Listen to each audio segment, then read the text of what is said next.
প্রিয় লিসেনার্স, এবারের ঘটনাটি আমরা যার কাছ থেকে পেয়েছি উনি একজন রেমিটেন্স যোদ্ধা ভাই। উনি বর্তমানে রয়েছেন সৌদি আরবে। ওনার নাম সাগর ইসলাম। ওনার ঘটনা এর আগেও আমরা প্রচার করেছি। ওনার বাড়ি যশোর জেলার বাঘারপাড়া উপজেলায়। সঙ্গত কারণে ওনার গ্রামের নামটি উনি প্রকাশ করতে চান নাই, এই কারণে আমরা বলতে পারছি না। তো এই ঘটনার একটি গুরুত্বপূর্ণ অংশ ওনার নিজের সাথেও ঘটেছিল, আর অপর অংশটি ঘটেছিল ওনার আপন ভাইয়ের সাথে। চলুন ঘটনায় চলে যাই। ঘটনাটি ঘটেছিল 2007 কি 8 সালের দিকে। এক্সাক্ট সালটা উনি মনে করতে পারেন নাই। ওই সময় উনি ক্লাস 5-এ পড়েন। ক্লাস 5-এর ফাইনাল পরীক্ষার তখন সময়। উনি তখন রাত জেগে লেখাপড়া করছিলেন। ওনাদের যে বাড়িটা, এই বাড়িটার পাশ দিয়েই রাস্তা চলে গেছে। ওই সময় কিন্তু ওই রাস্তাটায় ইটের সলিং ছিল, অর্থাৎ ইটের রাস্তা। ইটের রাস্তায় যখন কোনো গাড়ি চলাচল করে, ভ্যান, রিক্সা বা অন্য কোনো যানবাহন, তখন কিন্তু এক ধরনের শব্দ হয়। বিশেষ করে ভ্যান চললে এক ধরনের শব্দ হয়, খটখট খটখট শব্দ হয়। তো উনি রাতের বেলা যখন ওই নিজের ঘরে বসে লেখাপড়া করতেন, তখন ওই রাস্তা দিয়ে কোনো যানবাহন গেলে কিন্তু ওইটা শব্দ শুনে বুঝতে পারতেন কী ধরনের যানবাহন যাচ্ছে। বিশেষ করে রাত বেশি হয়ে গেলে ওই রাস্তায় কোনো যানবাহন চলাচল করতো না বললেই চলে, খুব রেয়ার কিছু চলতো আর কি। উনি রাতে লেখাপড়া করছেন, তো ওনার রুমে উনি একাই ওই সময় থাকতেন, আর ওনার যে ভাই আছে সে আর এক রুমে ঘুমাতো। উনি তো লেখাপড়া করছেন ওনার মতো করে। রাত আনুমানিক তখন 12টা, সোয়া 12টার মতো বাজে। হঠাৎ করে ওনার কাছে মনে হলো খুবই দ্রুত গতিতে রাস্তার উপর দিয়ে কোনো যানবাহন সাঁ করে চলে গেল, এবং এটার একটা ভয়ঙ্কর শব্দও হয়েছে। আর এত গতিতে গিয়েছে মনে হচ্ছে বিমান জাতীয় কোনো জিনিস চলে গেছে। এরকম জোরে তো এই ইটের সলিং করা রাস্তা, আর রাস্তার বিভিন্ন জায়গায় একটু ভাঙাচোরাও আছে, এত দ্রুত গতিতে তো এখান দিয়ে কোনো যানবাহন চলে যেতে পারবে না। যদি ভালো মানের কোনো গাড়ি, জিপ গাড়ি বা প্রাইভেট কার বা এই টাইপের গাড়ির কথা আমরা চিন্তা করি, সেগুলোও কিন্তু এই রাস্তাগুলোতে রয়েস হয়ে চলে, নাহলে কিন্তু গাড়ির ক্ষতি হবে। তাহলে এত দ্রুত এই রাস্তা দিয়ে গেলটা কি? উনি তখন সাথে সাথে ঘর থেকে বাইরে বের হয়েছেন। কি গেল? উনি আসলে বের হয়েছেন এই কারণে যে উনি দেখবেন কি গেল। কারণ হচ্ছে উনি তো এক দৌড়ে রাস্তায় চলে আসছেন, আর যেই জিনিসটা গেল রাস্তা তো সোজা, উনি তাকানোর পরও কিন্তু দেখতে পারবেন অনেক দূর পর্যন্ত যে এটা আসলে কি। তো উনি দৌড় দিয়ে ঘরের বাইরে বের হয়ে আসছেন, এসে দেখেন যে কিছুই দেখা যায় না। ওই সময় আবার আর একজন ব্যক্তিকে উনি দেখতে পান। উনি আবার তার চাচা হন আর কি, এই যে সাগর ইসলাম ভাইয়ের চাচা হন। তো ওই চাচা বলতেছেন, কি রে সাগর নাকি? তখন সাগর ইসলাম ভাই বলছে, হ্যাঁ চাচা। তখন ওই চাচা বলছে, কি গেল রে? আমি তো এটা দেখার জন্য আসলাম, এত জোরে শব্দ হইলো, আমি তো শব্দ পাইলাম। তখন সাগর ইসলাম ভাই বললেন যে, হ্যাঁ আমিও তো শব্দ পাইলাম, তো দেখার জন্য আসলাম, এখন তো দেখি কিছুই নাই। তো জিনিসটা আসলে কি, কোন ধরনের যানবাহনের শব্দ এরকম হলো এই রাস্তায়, তা তো বুঝতে পারলাম না। তখন চাচা বললেন যে, আচ্ছা ঠিক আছে, যা যা যাওয়ার গেছে, মনে হয় অন্য কিছু হইতে পারে, আমি গেলাম, তুইও বাসায় গিয়ে শুয়ে পড়। তো চাচাও চলে গেলেন, কারণ ওনাদের বাড়িতে পাশাপাশি ছিল। সাগর ভাইও চলে আসলেন রুমে এসে উনি আবার পড়তে বসলেন, কারণ তখনও ওনার পড়া পুরোপুরি শেষ হয়নি ওই রাতের মতো আর কি। ওনার ভাই কিন্তু ঘুমিয়ে পড়েছেন বেশ অনেকক্ষণ আগেই। উনি প্রায় আরও আধা ঘন্টার মতো লেখাপড়া করেছেন। লেখাপড়া করার পর হঠাৎ করে ওনার ভাইয়ের রুম থেকে প্রচণ্ড জোরে একটা চিৎকারের আওয়াজ আসে। তো উনি তো দৌড়ে গেছেন। ওনার ভাইয়ের ওই চিৎকারে ওনার মা বাবা জেগে গেছেন, তারাও দৌড়ে আসছেন যে এই ঘটনা কি হইল। তো ওনার ভাই দেখা গেল যে খুব ভীত অবস্থায় বিছানার উপর গুটিসুটি হয়ে বসে আছেন, আর এক হাত দিয়ে বুকের উপরে মানে হাত দিয়ে ডলছেন, মনে হচ্ছে উনি বুকে কোনো আঘাত পেয়েছেন। তো ওনার মা বাবা যখন আসে, এই সাগর ইসলাম ভাইও আসলেন, কি হয়েছে জিজ্ঞেস করলে একটা ভয়ঙ্কর কথা বলে ওঠেন। তো তখন সাগর ইসলাম ভাইয়ের ভাই বলেন যে উনি তো ঘুমিয়েছিলেন, হঠাৎ করে ওনার ঘুম ভেঙে যায়। তা ঘরের মধ্যে তো ডিম লাইট ছিল, উনি নাকি তাকিয়ে দেখেন যে ওনাদের ঘর তো আসলে উপরে টিন ছিল, আর টিনের নিচ দিয়ে অনেক সময় এই যে দেখা যাচ্ছে আড়া বলে অনেকে, যে বিভিন্ন গাছগুলো বা বিভিন্ন বাঁশ এই টাইপের জিনিসগুলো আড়াআড়িভাবে বা লম্বালম্বিভাবে দেওয়া হয় ঘরের একটা ব্যালেন্স রক্ষা করার জন্য। আর ওইটার উপর অনেক সময় চাটাইও দেওয়া হয়, তবে ওই সময়ে ওইটার উপরে কোনো চাটাই ছিল না। উনি নাকি দেখেন যে এই একটা আড়ার উপরে একটা কালো কুচকুচে অবয়ব বসে আছে, এই অবয়বটার দুই পায়ের মধ্যে এক পা সে ওই আড়ার উপরে পা তুলে মানে ভাঁজ করে আছে, আর আরেক পা নিচে নামিয়ে দিয়েছে। পাটা এত লম্বা যে ওই উপর থেকে তার পাটা একদম নেমে এসে ওই বিছানার উপরে এসে ঠেকেছে। আর উনি যখন চোখ মেলেছেন ওই অবয়বটার দিকে তার চোখাচোখি হয়ে যায়। আর যখনই নাকি চোখাচোখি হয়ে যায় ওই অবয়বটার চেহারা কেমন কি ওই জিনিসটা বোঝার আগেই সাঁ করে ওই অবয়বটা বিছানার উপর নেমে এসে ওনার বুকের উপরে চড়ে যেই না বসেছে সেই সাথেই এক হাত দিয়ে প্রচণ্ড জোরে বুকের উপর একটা চর মেরে বসছে। যখনই চর মেরে বসে সাথে সাথে উনি যন্ত্রণায় কুকড়ে উঠেছেন আর চিৎকার দিয়েছেন। তারপর নাকি ওই অবয়বটা অদৃশ্য হয়ে যায়। আর তখন তো অন্য সবাই চলে আসছেন। সবাই দেখে বুকের উপরে 5 আঙ্গুলের দাগ বসে গেছে, তবে আঙ্গুলগুলো অনেক চিকন বলে মনে হচ্ছে। তো এটা তো হইলো, এরপরে ওনাকে ঝাড়ফুঁক করে দেওয়া হয়েছিল, যেহেতু এরকম একটা ভয়ের ঘটনা ঘটলো আর কি। এর কয়েকদিন পরের ঘটনা, সেটা হচ্ছে রাতের বেলা ওনার ভাই আবারও চিৎকার দিয়ে উঠেছেন। উনি কিন্তু তখন লেখাপড়া করছেন, এই যে সাগর ইসলাম ভাই, ওনার ভাই আগে আগে ঘুমায় পড়ছিলেন আর কি। উনি তো দৌড়ে গেছেন, ওনার মা বাবাও দৌড়ে আসে, কি হয়েছে কি হয়েছে। তখন বলতেছে যে উনি নাকি একটা সাপ দেখছেন। সাপটা কোথায়? বলে ঘরের এক কোনায়। উনি তো ঘুমিয়েছিলেন, অন্ধকারের মধ্যে সাপ দেখলেন কিভাবে? তখন লাইট জ্বালানো হলো, সত্যি দেখা গেল ঘরের এক কোনায় অদ্ভুত ধরনের কালো কুচকুচ একটা সাপ সে কুণ্ডুলি পাকিয়ে বসে আছে। এটা দেখার সাথে সাথে সাগর ইসলাম ভাই একটা লাঠি নিয়ে আসলেন। লাঠি নিয়ে ওই সাপটাকে কয়েকটা আঘাত করলেন। সাপটা তো মোচড়াতে থাকে শরীরটা। এরপর উনি ওই সাপটাকে লাঠির উপরে নিয়ে উঠোনে ফেলে দেন। উঠোনে ফেলার পর ওইটাকে আরও বেশ কয়েকটা বাড়ি মেরে ফেলেন। ওই সময় অবশ্য বাড়ির লোকজন বলেছিল যে সাপটাকে মারার দরকার নাই, তবে উনি আর সেটা শোনেন নাই। ওই সময় at the heat of the moment আসলে উনি এই তাদের কথা শোনার মতো অবস্থা ছিল না। আর যে কয়েকটা বাড়ি মেরেছিলেন তাতে ওটার মরে যাওয়ারই কথা। তো মারাও গেল সাপটা। এরপর সাপটাকে ওই সময় উনি পাশে ফেলে দিয়েছিলেন, সাইডে একটা জায়গায় ফেলে দিয়েছিলেন। তবে সাপটা মারা যাওয়ার পর যে অন্য ধরনের কোনো সমস্যা হবে, তার সাথে গুরুতর কোনো সমস্যা, সেরকমটা আসলে কিছু হয়নি। এর কয়েকদিন পরে ঘটে আর একটা ঘটনা, সেটা হলো যে ওনাদের যেই ঘর আর ওয়াশরুম, এই ঘর এবং ওয়াশরুমের মাঝখানে দূরত্ব যে খুব বেশি তা না, তবে ওয়াশরুমের পাশে একটা বড় পুকুর রয়েছে। এক মাগরিবের আজানের সময়, মানে উনি ওয়াশরুমে ঢুকেছেন, চিন্তা করেছেন যে একটু ফ্রেশ হয়ে ওযু করে নামাজ পড়বেন। মাগরিবের আজানের সময় আজান দিয়েও দিয়েছে, এমন সময় উনি ওয়াশরুমে ঢুকেছেন। যখনই ঢুকেছেন, মানে ওয়াশরুমে ঢুকে দরজাও বন্ধ করেন নাই, এমন সময় ওনার কাছে মনে হলো অনেক বড় কোনো গাছ পানির ভিতর পড়লে যেরকম শব্দ হয় ওই রকম একটা শব্দ হলো। উনি সাথে সাথে ওয়াশরুমের দরজা বন্ধ না করে বাইরে বের হয়েছেন। কি পড়লো রে পানির মধ্যে?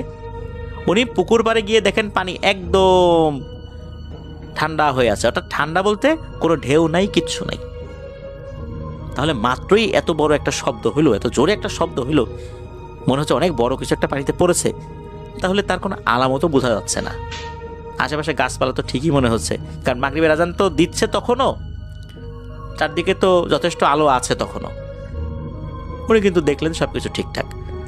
উনি তখন ওনার মাকে জিজ্ঞেস করলেন যে তুমি কি কোনো শব্দ পাইছো? আমি তো এরকম একটা শব্দ পেলাম। তখন ওনার মা বলেন না তো, আমি তো এরকম কোনো শব্দ পাইনি। তখন উনি মনে করলেন এটা হয়তো ওনার মনের ভুলও হতে পারে। তো এটা একটা ব্যাপার হলো। শোনা যায় ওই পুকুরে নাকি বেশ কিছু সমস্যা আগে থেকেই রয়েছে। ওই পুকুরের পাশে একটা পুরনো হিজল গাছ রয়েছে।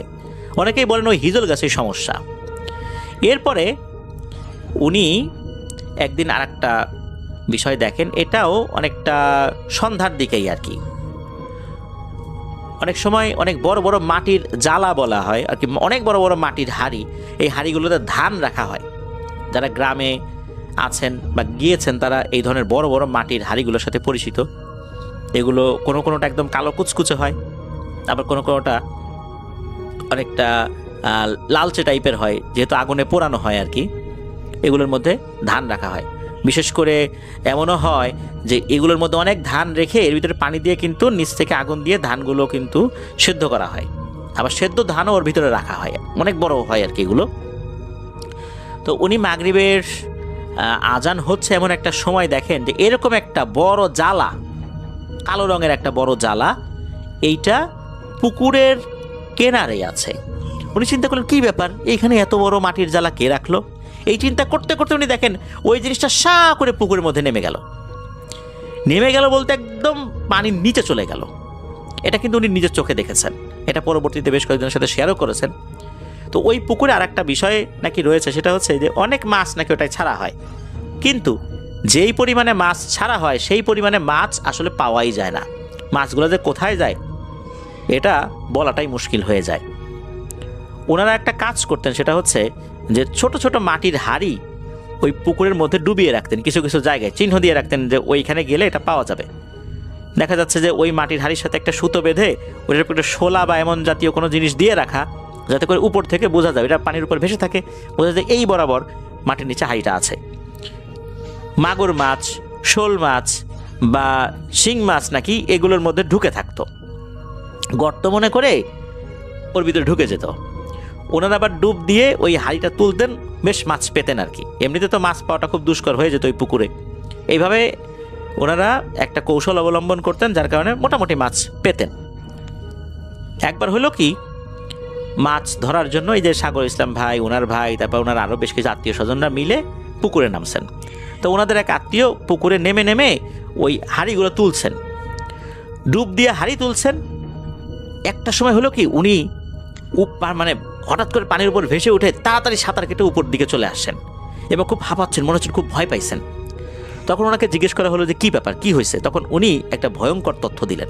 সেটা হলো, উনি এভাবে ওই যে হাঁড়ি তুলতে গেছেন, তো একটা জায়গায় হাঁড়ি আছে এটা উনি শনাক্ত করেছিলেন। যখন ওইখানে নেমেছেন, ওই হাঁড়িটা ধরতে গিয়ে মনে হলো পাশের একটা বড় হাঁড়ি আছে, মনে হচ্ছে এটা বেশ মানে পিছলা টাইপের জিনিস, ওইটা মনে হলো বেশ বড় সাইজ। যখনই নাকি ওইটা উনি ধরেছেন হাত দিয়ে, তখনই প্রচণ্ড জোরে ওই কারেন্টের শক খাওয়ার মতো একটা শক খান, আর ওই হাঁড়িটা মনে হলো ছুটে কোনো জায়গায় যেন চলে গেল। তখন উনি বুঝতে পারলেন যে এটা তো স্বাভাবিক কোনো জিনিস না রে। এরপর উনি দ্রুত পানির উপরে উঠে এসেছিলেন। তবে এরপর অবশ্য ওনার সাথে কোনো সমস্যা হয়নি। আর একটা ঘটনা ঘটেছিল ওই পুকুরে, যেটা এই সাগর ইসলাম ভাইয়ের মা দেখেছিলেন। উনি এক রাতের বেলা ওয়াশরুমে যাওয়ার জন্য বের হয়েছেন, যেহেতু ওনাদের ওয়াশরুমটা পুকুরের কাছাকাছি। তো ওয়াশরুমের কাছে যাওয়ার পর উনি দেখেন যে মোটামুটি চাঁদের আলো তো ভালোই আছে, চাঁদের আলোতে দেখা যাচ্ছে পুকুরের পানির উপরে 7-8টা অবয়ব মনে হচ্ছে মারামারি করছে, একটা আর একটাকে মারছে, আশ্রাচ্ছে, ধস্তাধস্তি করতেছে। তো এরকম মনে হচ্ছে। এগুলো চেহারা বোঝা যাচ্ছে না, এগুলো যে কালো অবয়ব, মানুষের মতো শেপ, বেশ লম্বা লম্বা, এটা বোঝা যাচ্ছে। তো এটা দেখার পর উনি আর কোনো শব্দ না করে দ্রুত ঘরের মধ্যে চলে আসেন। তো পুকুরে যে সমস্যাগুলো হচ্ছে, অনেকে ধারণা করতেন যে ওই হিজল গাছেই মেইন সমস্যাটা। এরপর নাকি বেশ মুরব্বি এবং আলেমদের সাথে পরামর্শ করে ওই হিজল গাছটিকে কেটে ফেলা হয়েছিল। এরপর থেকে সমস্যাটা তুলনামূলকভাবে কমে গেছে। ওই পুকুর কেন্দ্রিক আরও বেশ কিছু সমস্যা আছে, পরবর্তীতে সাগর ইসলাম ভাই আমাদেরকে পাঠাবেন বলে জানিয়েছেন। ধন্যবাদ জানাচ্ছি সাগর ইসলাম ভাইকে।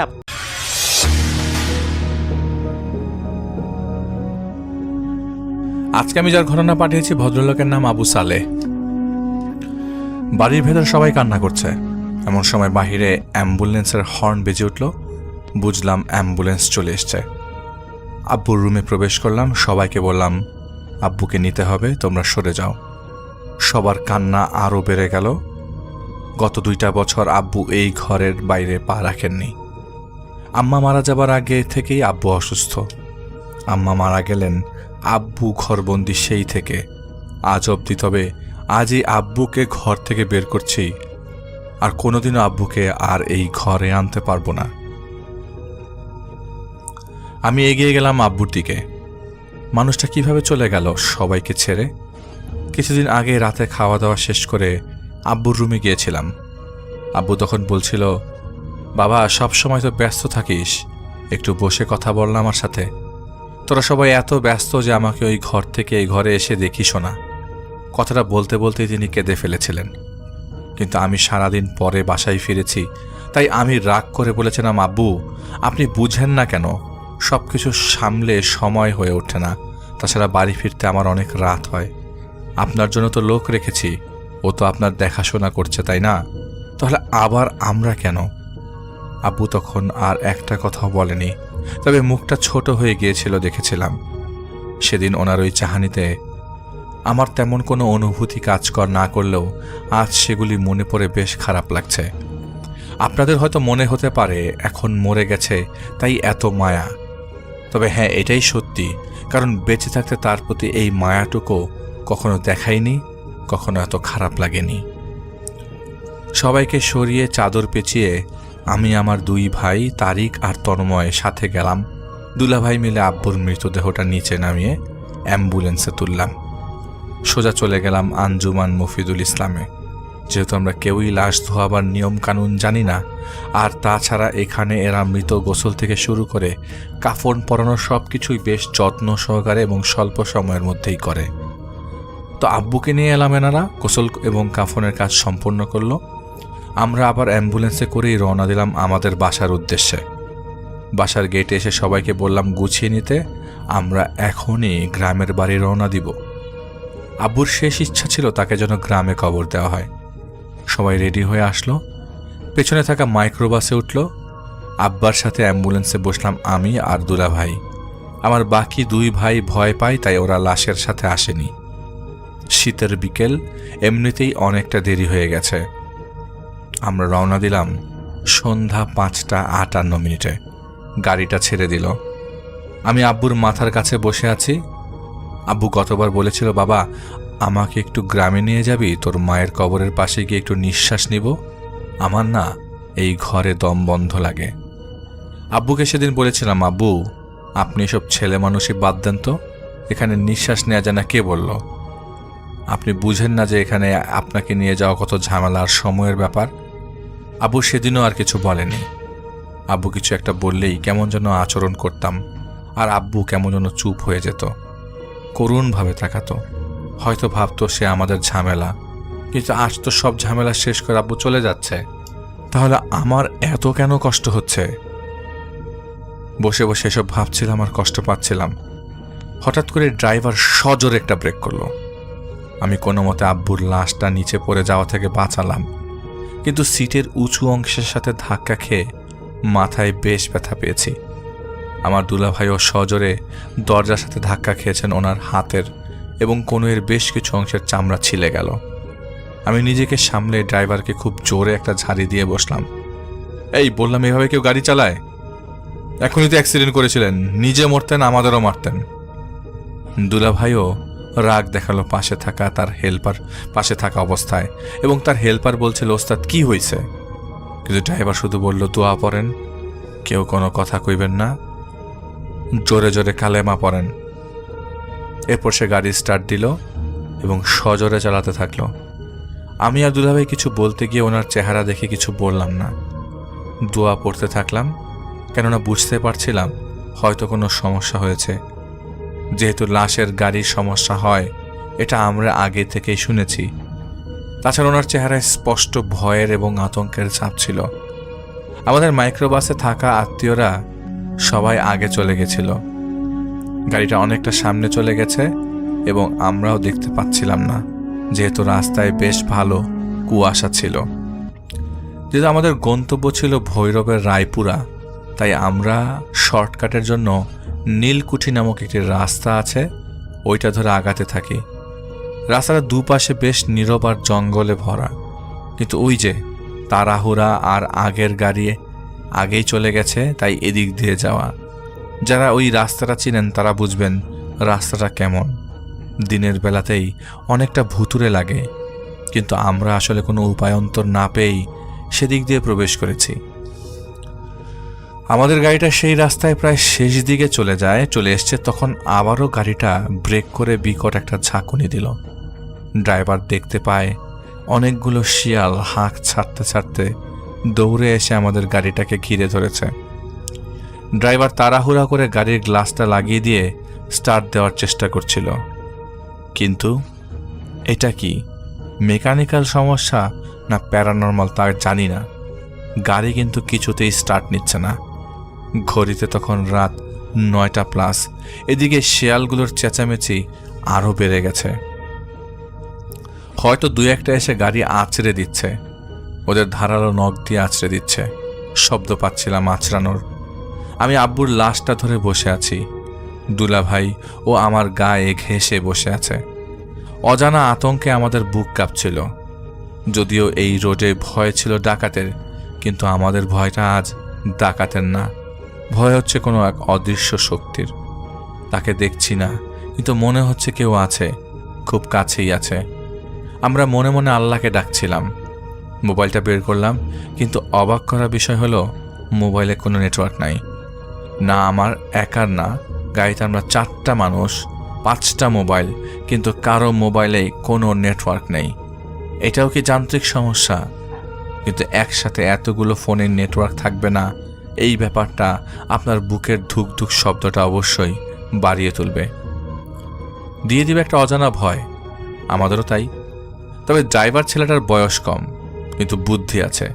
সে গাড়ির জানালাটার গ্লাসটা একটু নামিয়ে যতটুক প্রেসার দেয়া যায় গলায়, ঠিক ততটুক দিয়েই জোরে আজান দিতে লাগলো। আমি দেখলাম এক এক করে আজানের সেই শব্দে শেয়ালগুলো কেই কেই করতে করতে ঝোপের দিকে চলে গেল। ড্রাইভার আজান দেওয়া শেষ করার আগেই ইশারায় তার হেল্পারকে আজান দিতে বলল। ড্রাইভারের আজান শেষ হবার সাথে সাথেই আব্বুর লাশটা কেমন একটা নড়ে চড়ে উঠল, খুব আস্তেও না, ধীরেও না। আমি ভীষণ ভয় পেয়ে লাশটা ছেড়ে দিয়ে পাশের সিটে বসি। দুলাভাইকে জিজ্ঞেস করলে আমি বলি কিচ্ছু না। এদিকে হেল্পার ছেলেটা আজান দেওয়া শুরু করে। ড্রাইভার বিসমিল্লাহ আল্লাহু আকবার বলে গাড়ি স্টার্ট দিতে গাড়ি স্টার্ট নিয়ে নেয়। গাড়ি স্টার্ট নেওয়াতে কি পরিমাণ ভালো লাগছিল আর খুশি লাগছিল সেটা লিখে প্রকাশ করা যাবে না। মনে হচ্ছিল মৃত্যুর মুখ থেকে ফিরে আসার যে খুশি, যেই খুশিটা কেবল এক অসহনীয় পরিস্থিতি থেকে পরে আবার উঠতে পারলে অনুভূত হয়, সেরকম মনে হচ্ছিল। ড্রাইভার গাড়ি আস্তে আস্তে সামনের দিকে চালাচ্ছে আর গাড়ির সাইরেনটা বাজিয়ে দিয়েছে। একটু সামনে যেতেই রাস্তায় উঠে যাই আমরা। দেখি আশপাশের বাড়ি থেকে কিছু লোক বেরিয়ে এসে তাদের জিজ্ঞাসা করলে তারা পথ দেখিয়ে দিল। দুইজন আমাদের সাথেই গাড়িতে উঠে বসে। আমরা প্রায় বাড়ির কাছেই চলে এসেছি। মিনিট 5 পর আমরা বাড়ির সামনে পৌঁছাই। সবাই জিজ্ঞাসা করে কোথায় ছিলাম, কি হয়েছিল। আমি সব বলি সবাইকে। এদিকে আব্বুর কবর খোঁড়া ছিল, তাই সবাই মিলে তাড়াহুড়া করে অল্প সংখ্যক আত্মীয় আর এলাকার মসজিদের ইমাম মিলে নিজেরা আব্বুর জানাজা দেই। শেষবারের মতো আব্বুর মুখটা দেখে নিলাম। এরপর আমাদের বাড়ি থেকে খানিকটা দূরেই আমাদের পারিবারিক কবরস্থানে আব্বুকে দাফন করি। দাফন শেষে সবাই দোয়া পড়ে বাড়ি ফিরছিলাম। বড় ছেলে হওয়ায় সবাই আমাকে ধরেই নিয়ে আসছিল বাসায়। আসলে আমি খুব ভেঙে পড়েছিলাম। বেঁচে থাকাকালীন যে বাবাকে একটু সময় দিতে পারিনি, আজ সেই বাবাকে ছেড়ে যেতে আমার কলিজা ছিঁড়ে যাচ্ছে। আমি নিজেকে স্থির করতে পারছি না, কিন্তু নিয়ম তো এটাই, ফেলে এসেছে আব্বুকে চিরদিনের জন্য।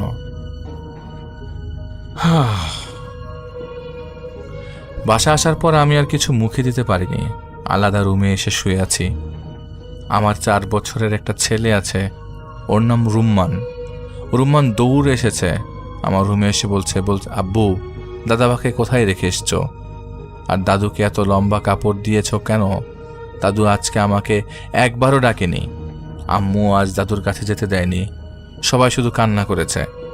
আমি তো কান্না করিনি আব্বু, দাদু কি রাগ করবে? আমি হা করে ছেলের দিকে তাকিয়ে রইলাম।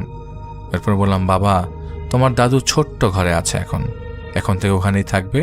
আর ওই লম্বা পোশাক না পরলে ওই ঘরে থাকা যায় না। দাদু আর তোমাকে ডাকবে না বাবা, বলে জোরে ধরলাম ছেলেটাকে।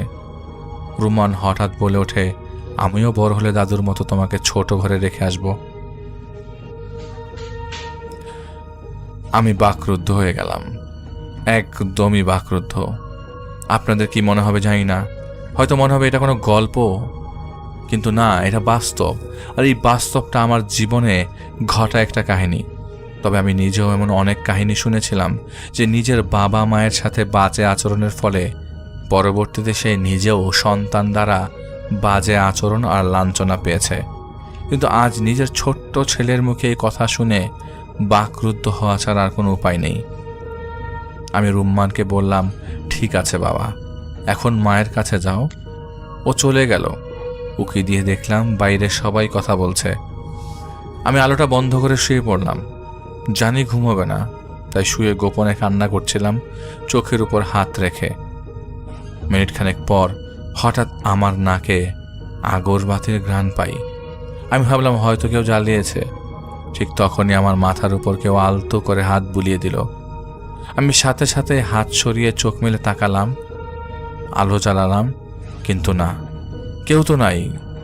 দরজাটা ভেরানো, কিন্তু আমার এমন কেন লাগছিল, মনে হচ্ছিল আব্বু আমার মাথায় হাত বুলিয়ে দিল। কিন্তু আব্বু আসবো কোত্থেকে? তাকে তো কবর দিয়ে আসলাম একটু আগেই। মনকে শান্ত করলাম, উঠে বাইরে গেলাম, সবার সাথে কথাবার্তা বললাম, ফজরের পরে ঘুমালাম।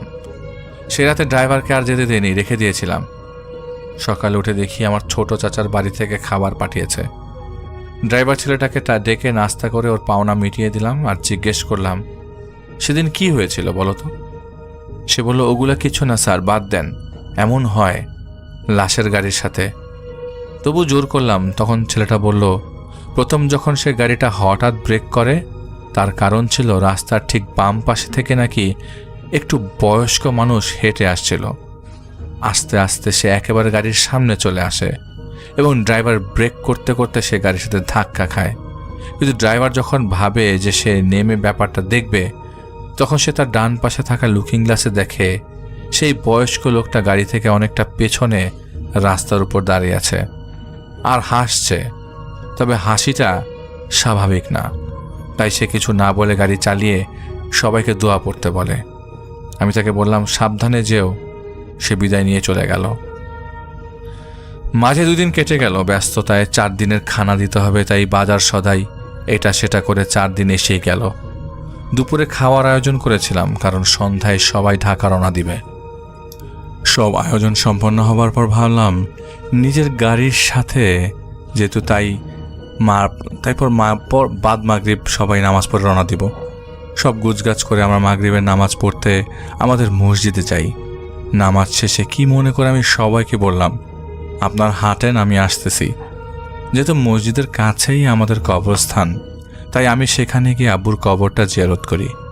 আমার সেখান থেকে কেন জানি কিছুতেই যেতে ইচ্ছা করছিল না, কিন্তু যেতে তো হবেই। শীতকাল তো, হঠাৎ করে অন্ধকারে নেমে যায়।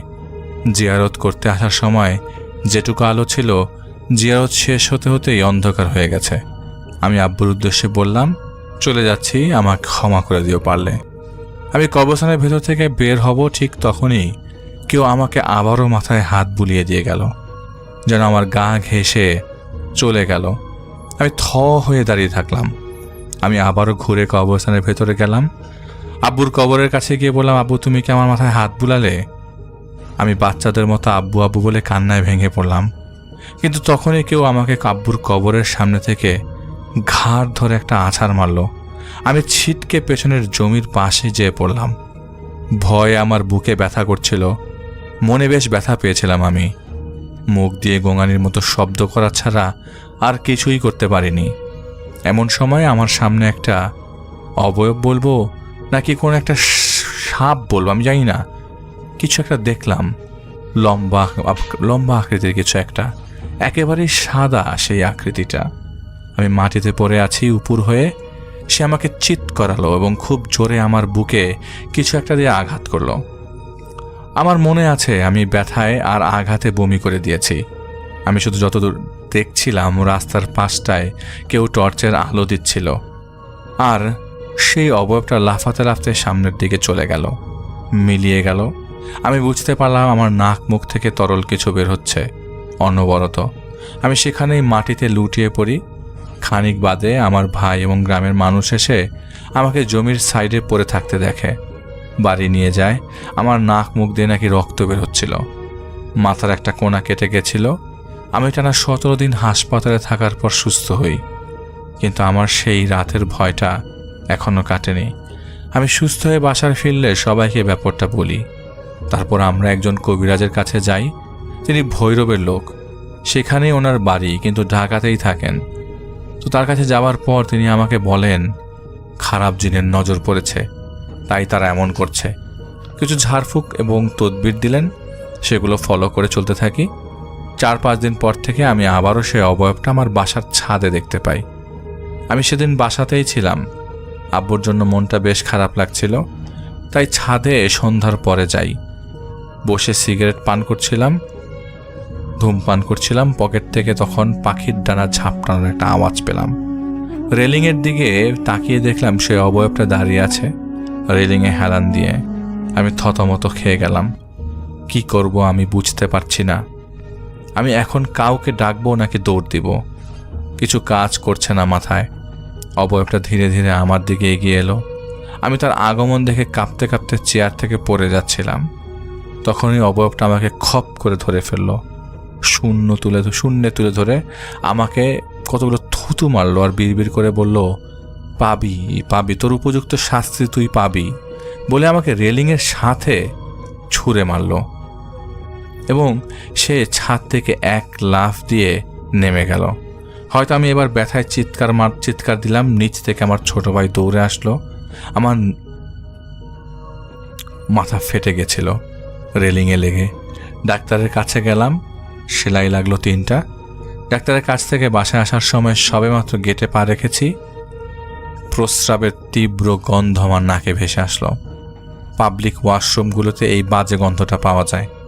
আমি রুম্মানের আম্মুকে বললাম, এই বাজে গন্ধ কোথা থেকে আসে দেখো তো তুমি, রুম্মান কোথাও প্রস্রাব করেছে কিনা। রুম্মানের আম্মু বলে, কই না তো। তখন আমার সাথে থাকা আমার ছোট ভাই বলে, ভাইয়া তোমার শরীর থেকে এই গন্ধটা আসছে। আমি নিজের কাজ চোখে দেখলাম, সত্যি তো গন্ধটা আমার গায়ে, কিন্তু একটু আগেও তো এটা ছিল না। যাই হোক, আমি কিছু না বলে রুমে গিয়ে মাথা না ভিজিয়ে খুব ভালোভাবে গোসল করলাম।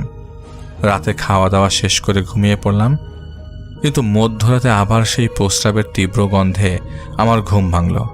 আমি উঠে দেখি সামনের দেয়ালে সেই কালো অবয়বটা দাঁড়িয়ে আছে। হয়তো সে হাসছে, কেননা তাকে দেখে তেমনটাই মনে হচ্ছিল। আমি বালিশ নিয়ে মুখ চেপে ধরলাম ভয়ে। আমার স্ত্রী বলে উঠল, রুমানের আব্বু কি হয়েছে তোমার?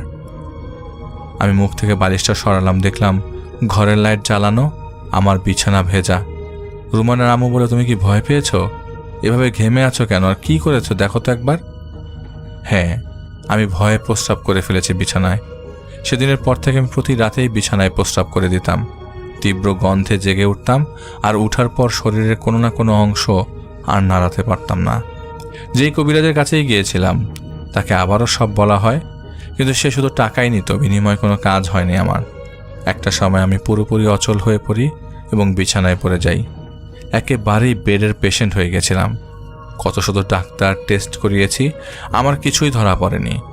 বিভিন্ন হুজুর কবিরাজ দেখিয়েও কোনো লাভ হয়নি। আমার প্রস্রাবের এতটাই বাজে গন্ধ ছিল যে আমার ঘরে কেউ আসতে চাইতো না।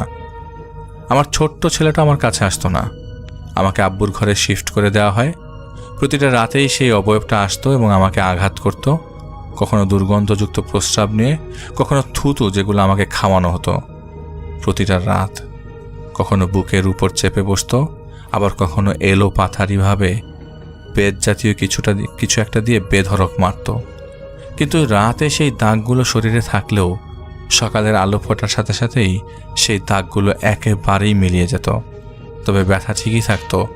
দীর্ঘ 6 থেকে 7 মাস আমি সেই ঘরে এই দুর্বিষহ জীবন কাটিয়েছি, আর প্রতিটা মুহূর্তে নিজের সাথে সাথে আব্বুর যন্ত্রণাগুলো উপলব্ধি করেছি।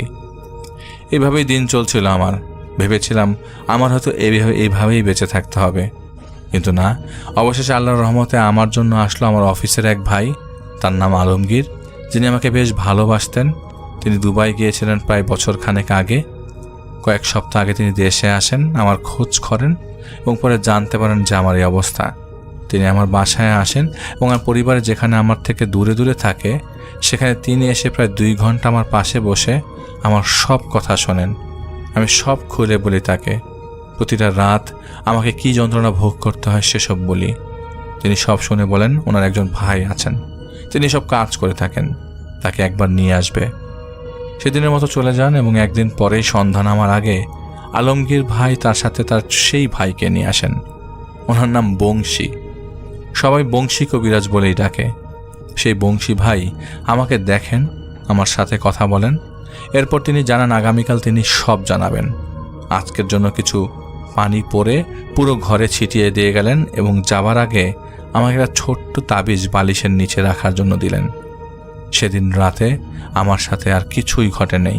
সে অবয়বটাও আমার কাছে আসেনি।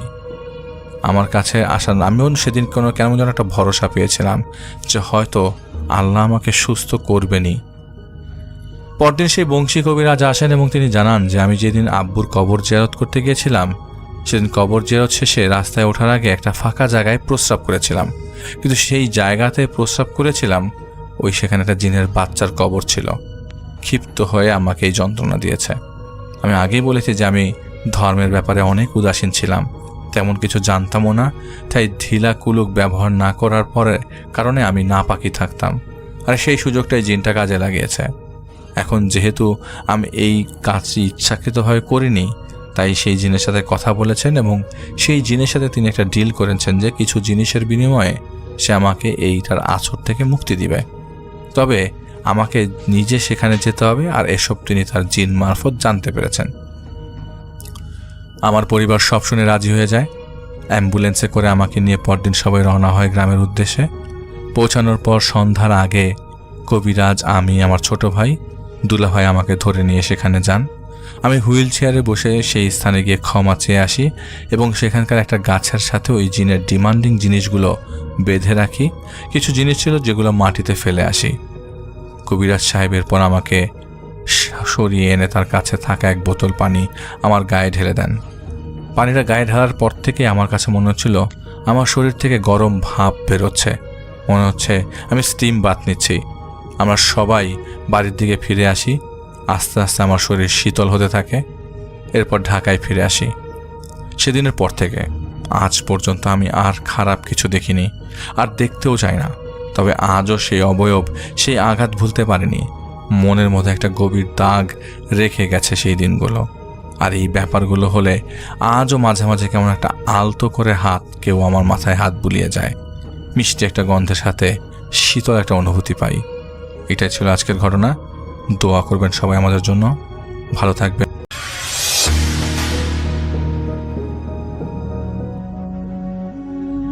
আসসালামু আলাইকুম রাসেল ভাই, আশা করছি আপনি ভালো আছেন। আমি জানি আপনি সবসময় ভালোর দলেই থাকেন। তো রাসেল ভাই, আজকে আমি যে ঘটনাটি শেয়ার করতে যাচ্ছি এটি একটি সত্য ঘটনা। এই ঘটনাটি মূলত ঘটেছে আমার সাথেই। তো রাসেল ভাই, আমি প্রথমে আমার পরিচয় দিয়ে নেই। আমার নাম মোহাম্মদ আরিফ আহমেদ এবং আমি আজকের ঘটনাটি পাঠাচ্ছি কুড়িগ্রাম থেকে। তো রাসেল ভাই, এই ঘটনাটি ঘটে আমার একটি জায়গার নামটি আমি প্রকাশ করছি না। আমি জায়গার বর্ণনাটি দিচ্ছি। বর্ণনাটি হলো একটি শ্মশান এবং সেই শ্মশানের রাস্তা পার হয়ে মানে একটি বাজারে যেতে হয় এবং তার সামনে একটি দোকান পড়ে। তো রাসেল ভাই, সেই দোকানের মধ্যে আমার বন্ধুরা সবাই আড্ডা দিই। যাই হোক, এই ঘটনাটি আমার সাথে যেদিন ঘটে আমি সেই দিনের বর্ণনা দিচ্ছি। জায়গাটির বর্ণনা একটু ভালো করে দিয়ে নিই, হ্যাঁ, কারণ এটা লাগবে পরে। আমি যে জায়গাটির কথা বললাম, এই জায়গাটি আমার বাড়ি থেকে রওনা দিয়ে 5 থেকে 7 মিনিট পর গাড়ি চালিয়ে গেলে রাস্তার পাশে পড়ে। তো এটা এমন একটা শ্মশান ছিল, এই শ্মশানের আশেপাশে কোনো বাড়িঘর ছিল না। বাড়িঘর ছিল অনেক দূরে। দেখা যাইতো যে এ পাশে 1 কিলোমিটার আর ওই পাশে 700 মিটার, এত এত এত এরকম একটা ডিস্টেন্সে কোনো বাড়িঘর ছিল না। মোটামুটি দেখা যায় চিল্লালেও শোনা যায় না, বা এটা এইরকম একটা জায়গা। তো এই শ্মশান পার হয়ে গিয়ে দেখা যায় 2 কিলোমিটার মতো গেলে একটা বাজার পড়ে। তো এটা হলো আমাদের গ্রামের বাড়ির বাজার। তো যাই হোক রাসেল ভাই, ঘটনাটি ঘটে একদিন। তো এই ঘটনাটি ঘটে আমার সাথে এখন থেকে প্রায় 2-3 বছর আগে। হ্যাঁ, এটা সম্ভবত 24 বা 25-এর ঘটনা হবে, 23-24-এর ঘটনা হবে। তো আমি এবং আমার বন্ধুরা মিলে সেখানে যাব। তো আমার কিছু কাজ থাকায় আমার বন্ধুরা করে কি, আমাকে ছেড়েই তারা দোকানে চলে যায়। তো সেখানে আমি যেতে আমি তাদেরকে ফোন দিই এবং তারা আমার ফোন ধরার পর বলে যে, আমি জিজ্ঞাসা করি যে তোরা আমার কোথায়। তখন ওরা বলে যে আমরা তো বাজারে চলে আসি, তুই বাজারে আয়। তো আসলে ভাই, আমার কাছে একটা বাইক আছে। তো আমি চিন্তা ভাবনা করি, হোক সবাই তো চলে গেছে, এখন তো আমাকে একাই যেতে হবে। আমি স্বাভাবিকভাবেই আমার বাইক নিয়ে যাত্রা শুরু করি। তো এই মন্দিরের কাছাকাছি যাওয়ার আগেই, মানে আমি যখন বের হই তখন আকাশে মেঘ মেঘ জমেছিল এবং আকাশ চমকাচমকি করছিল। আমি ভাবছিলাম যে বাজারে যাব, বাজারে যাওয়ার পর বৃষ্টি আসলে সমস্যা নেই, কারণ সেখানে অনেক দোকান আছে। তো হঠাৎ করেই বৃষ্টি চলে আসে। আমি যখন অর্ধেক রাস্তা পার হয়ে গিয়েছি এবং সেখানে কোনো বাড়িঘর নেই এবং কোনো ছাউনি নেই থাকার জন্য, তো আমি যাওয়ার পর একটা বিষয় আমার মাথায় আসে, আরে যেখানে শ্মশানটা আছে তার পাশে তো কালী মন্দির আছে, কালী মন্দিরের ওইখানে একটা ছাউনি আছে, ওই ছাউনির মধ্যে আমার বাইকও ঢোকানো যাবে, আমি ওইখানে থাকতে পারবো। তো রাসেল ভাই অনেক জোরে জোরে, মানে অনেক বড় বড় ফোঁটায় বৃষ্টি আমার গায়ে পড়তে থাকে। আমি পরে করি কি, আমি খুব তাড়াতাড়ি চালিয়ে আমি সেই ছাউনির মধ্যে ঢুকে যাই এবং আমার বন্ধুরা তখন বাজারের মধ্যে আটকা ছিল। তো এই বৃষ্টি যখন আসে তখন 9টা কি 9:30 বাজে,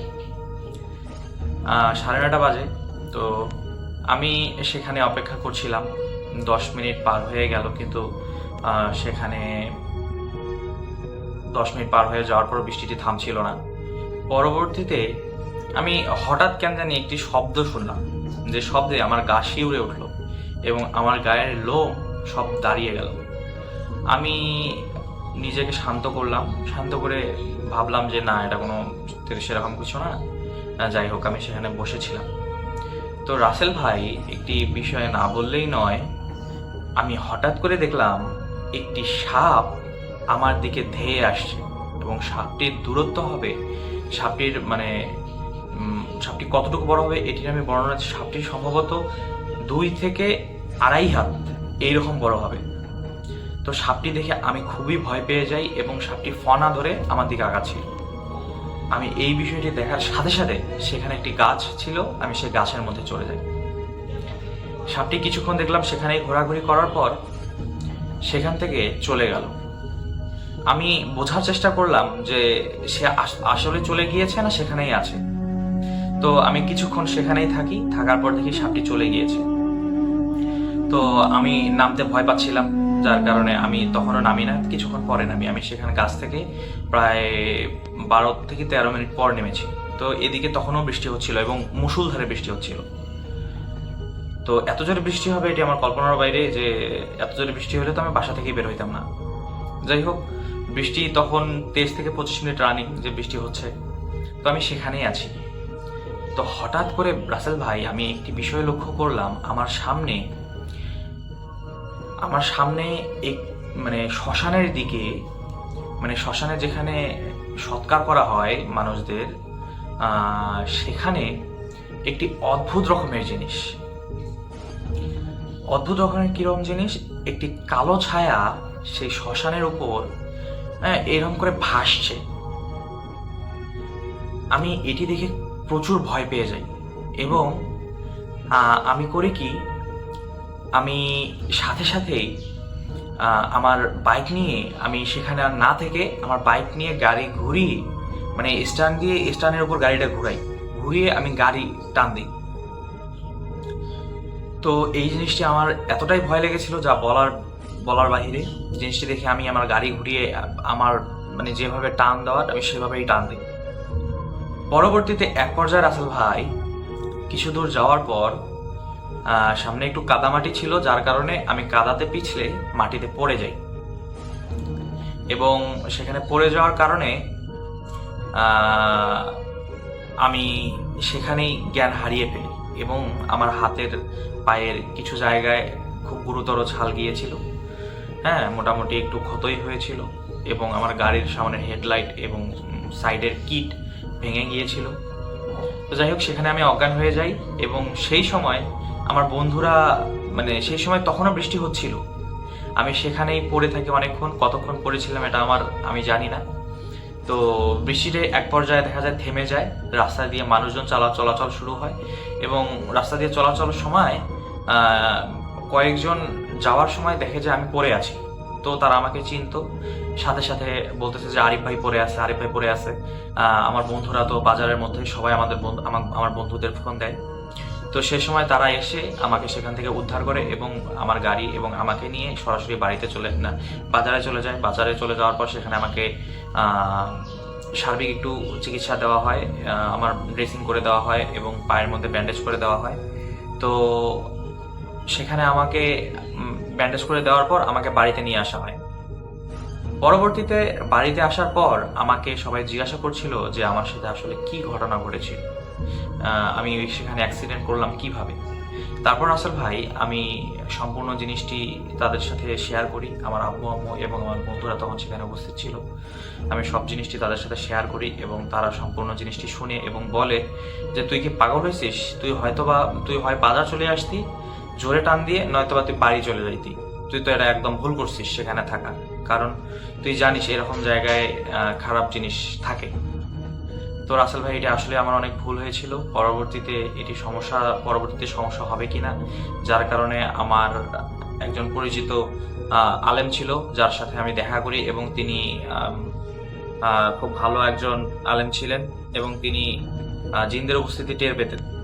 তো তিনি আমাকে বললেন যে না, তুমি সেখানে গিয়েছিলে, সেখানে একটি খারাপ জিন ওই অবস্থায় ওখানে ছিল, সে প্রথমে তোমাকে সাপ হয়ে ভয় দেখানোর চেষ্টা করেছে, তুমি যখন ভয় পেয়ে গাছের উপর চলেছো তখন সে তোমাকে আর ক্ষতি করেনি এবং পরবর্তীতে সে চেয়েছিল যে তোমাকে আরো একটু ভয় দেখাতে এবং সে তোমার সাথে সেভাবে লাগেনি, তোমাকে জাস্ট খালি ভয় দেখানোর জন্য এই কাজগুলো করেছে। তো যাই হোক, তুমি আল্লাহর রহমতে এখন সুস্থ আছো, সে তোমার পিছনে নেই, সে চলে গিয়েছে। যাই হোক, তুমি 5 ওয়াক্ত নামাজ পড়ো এবং তুমি আল্লাহর উপর বিশ্বাস রাখো। তো রাসেল ভাই তখন থেকেই আমি ভয় বাদ দিয়েছি এবং আল্লাহর উপর ভরসা আমার আগে থেকে ছিল, কিন্তু আমার আল্লাহর উপর ভরসাটা বেড়ে গিয়েছিল। তো সেদিন আমি পাক ছিলাম এবং আমি সেদিন 5 ওয়াক্ত নামাজ পড়েছিলাম। তো রাসেল ভাই, যেহেতু আমার সবসময় নামাজ পড়া হয় না, কিন্তু আমি নামাজ পড়ার চেষ্টা করি, যার কারণে হয়তো সেদিন নামাজের কারণে হয়তো আমি বেঁচে গিয়েছিলাম এবং আমার গা পাক ছিল। হ্যাঁ, তো রাসেল ভাই এই ছিল আমার ঘটনা। আমার ঘটনাটি যদি ভালো লেগে থাকে তাহলে অবশ্যই শেয়ার করবেন এবং আমার কাছে আরও অনেক ঘটনা আছে। যদি আমার এই ঘটনাটি ভালো লাগে তাহলে আমাকে জানাবেন, আমি আমার আদার্স যে ঘটনাগুলো আছে সেগুলো দিয়ে আমি আপনার পাশে থাকব। আসসালামু আলাইকুম।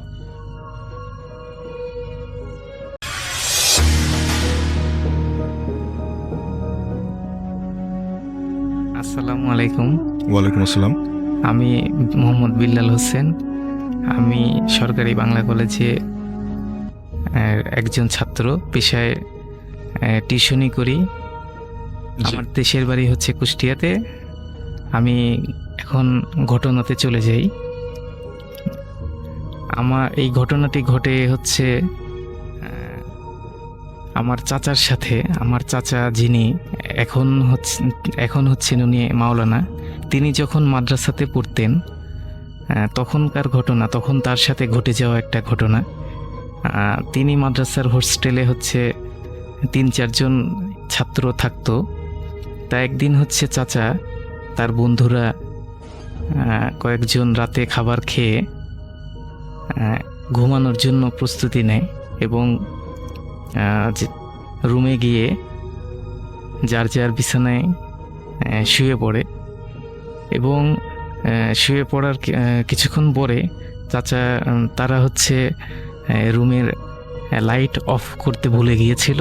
এজন্য হচ্ছে চাচা একজনকে বলতেছেন যে যাই রুমের বাতিটা অফ করে দিয়ে আসে। বিছানা থেকে নামবেন, ঠিক তার আগ মুহূর্তে হঠাৎ করে দেখলেন আমার চাচা এবং তার বন্ধু দেখলেন যে আরেকজন যিনি ছিলেন রুমমেট, তার হাতটা বড় হয়ে যাচ্ছে এবং রুমের লাইটের সুইচ সেখানে তার হাতটা চলে গেছে। মানুষের হাতে স্বাভাবিক বাম হাতটা ছোট ছিল এবং ডান হাতটা অস্বাভাবিকভাবে বৃদ্ধি পেয়ে লাইটের সুইচের ওখানে চলে গেল এবং হঠাৎ করে লাইটটা বন্ধ হয়ে গেল। আমার চাচা এবং তার বন্ধু দুইজন যখন দেখলেন এই ঘটনাটা, দুজনই চুপচাপ নীরবে শুয়ে পড়লেন। ওই রাতে আমার চাচা এবং তার বন্ধুর কোনো ঘুম হয় নাই, অনেক ভয়ে রাতটা কেটে যায়। পরের দিন সকালে আমার চাচা এবং তার বন্ধু এই বিষয়টা মাদ্রাসার প্রধান শিক্ষককে বলেন। প্রধান শিক্ষক তখন এটা বুঝতে পেরে খোঁজ নিতে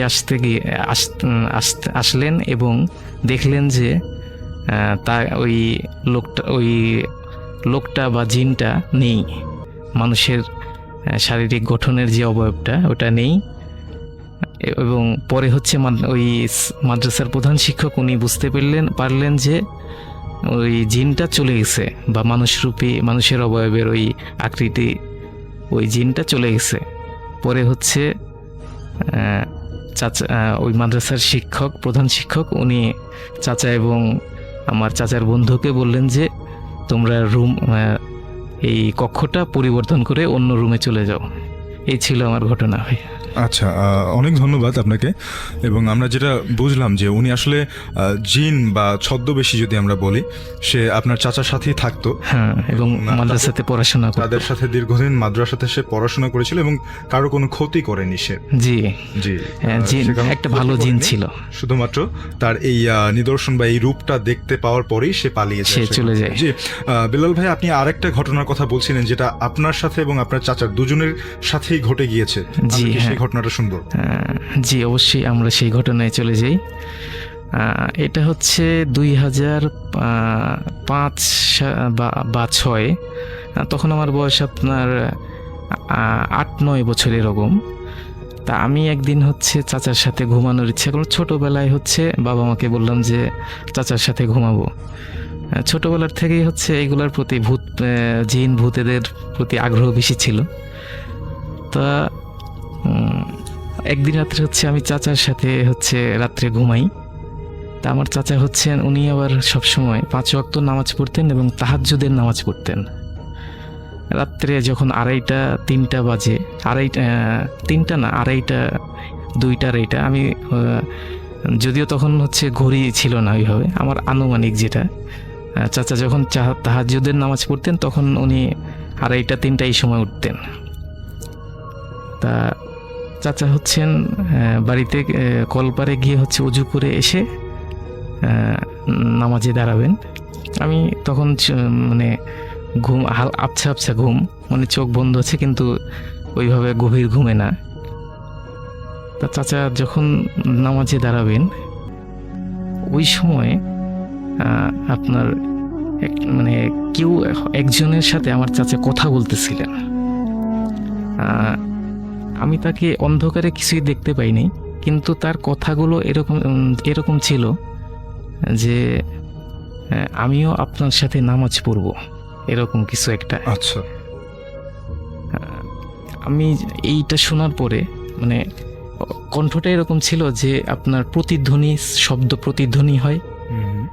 আমরা একজন মানুষেরা কথা বলে যেরকম প্রতিধ্বনি হয়, তার কথাটা স্পষ্ট না, কিন্তু এরকম মানে কথাটা হচ্ছে আপনার প্রতিধ্বনি হয়ে বারবার একই কথা বারবার আসতেছে। তা আমার চাচা তো মানে আপনার মাওলানা এবং হচ্ছে ইমামতিও করেন। তা আমার চাচা যেটা বললেন যে ঠিক আছে, আমি মানে তাকে জিজ্ঞাসা করলেন যে ইমামতি আপনি করবেন না আমি করব। চাচা ওই মানে কীরকম একটা কণ্ঠ বলছে যে আপনিই করেন, আপনি যেহেতু একজন ইমাম এবং মাওলানা, আপনি ইমামতি করেন, আমি আপনার পিছনে দাঁড়িয়ে নামাজ পড়ি। মানে এই যে এই কথাগুলো, আমার চাচার কথাগুলো স্বাভাবিক, কিন্তু এই কথাগুলা আপনার অস্বাভাবিক লাগলো আমার কাছে। এবং ওই সময়টা আমি খুবই মানে কি আমার শরীরের বুঝতে পারতেছেন যে আমার শরীর, আমি একদম দেখতেই পাচ্ছি যে বেলাল ভাইয়ের আসলে সবগুলো পশম দাঁড়িয়ে গেছে।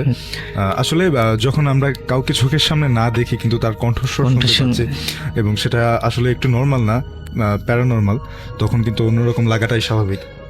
জি ভাইয়া। তারপরে হচ্ছে যে আমার চাচা বলল যে ঠিক আছে, আমি সামনে দাঁড়াচ্ছি, আপনি পিছনে দাঁড়ান। ওই সময় আমার একটু আগ্রহ হলো যে ঠিক দেখি তো যে আমার চাচা কাকে দাঁড়াইতে বলে পিছনে।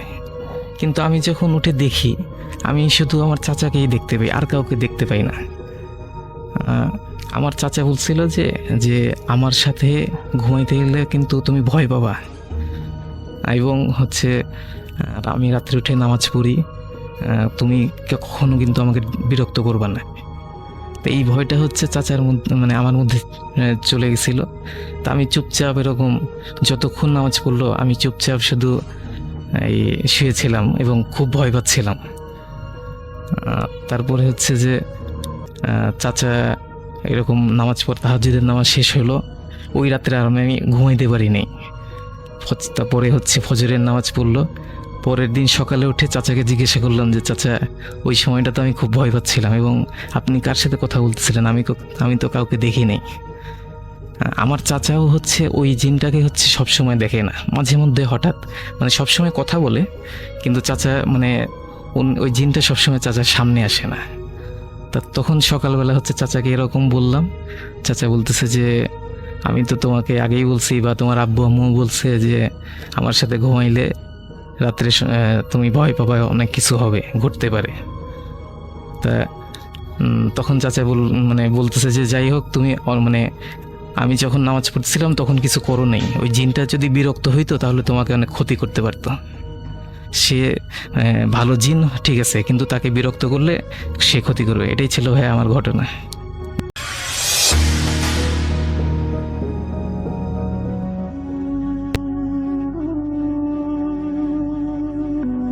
আমি চলে যাব রিশাদের শেয়ার করা ঘটনায়।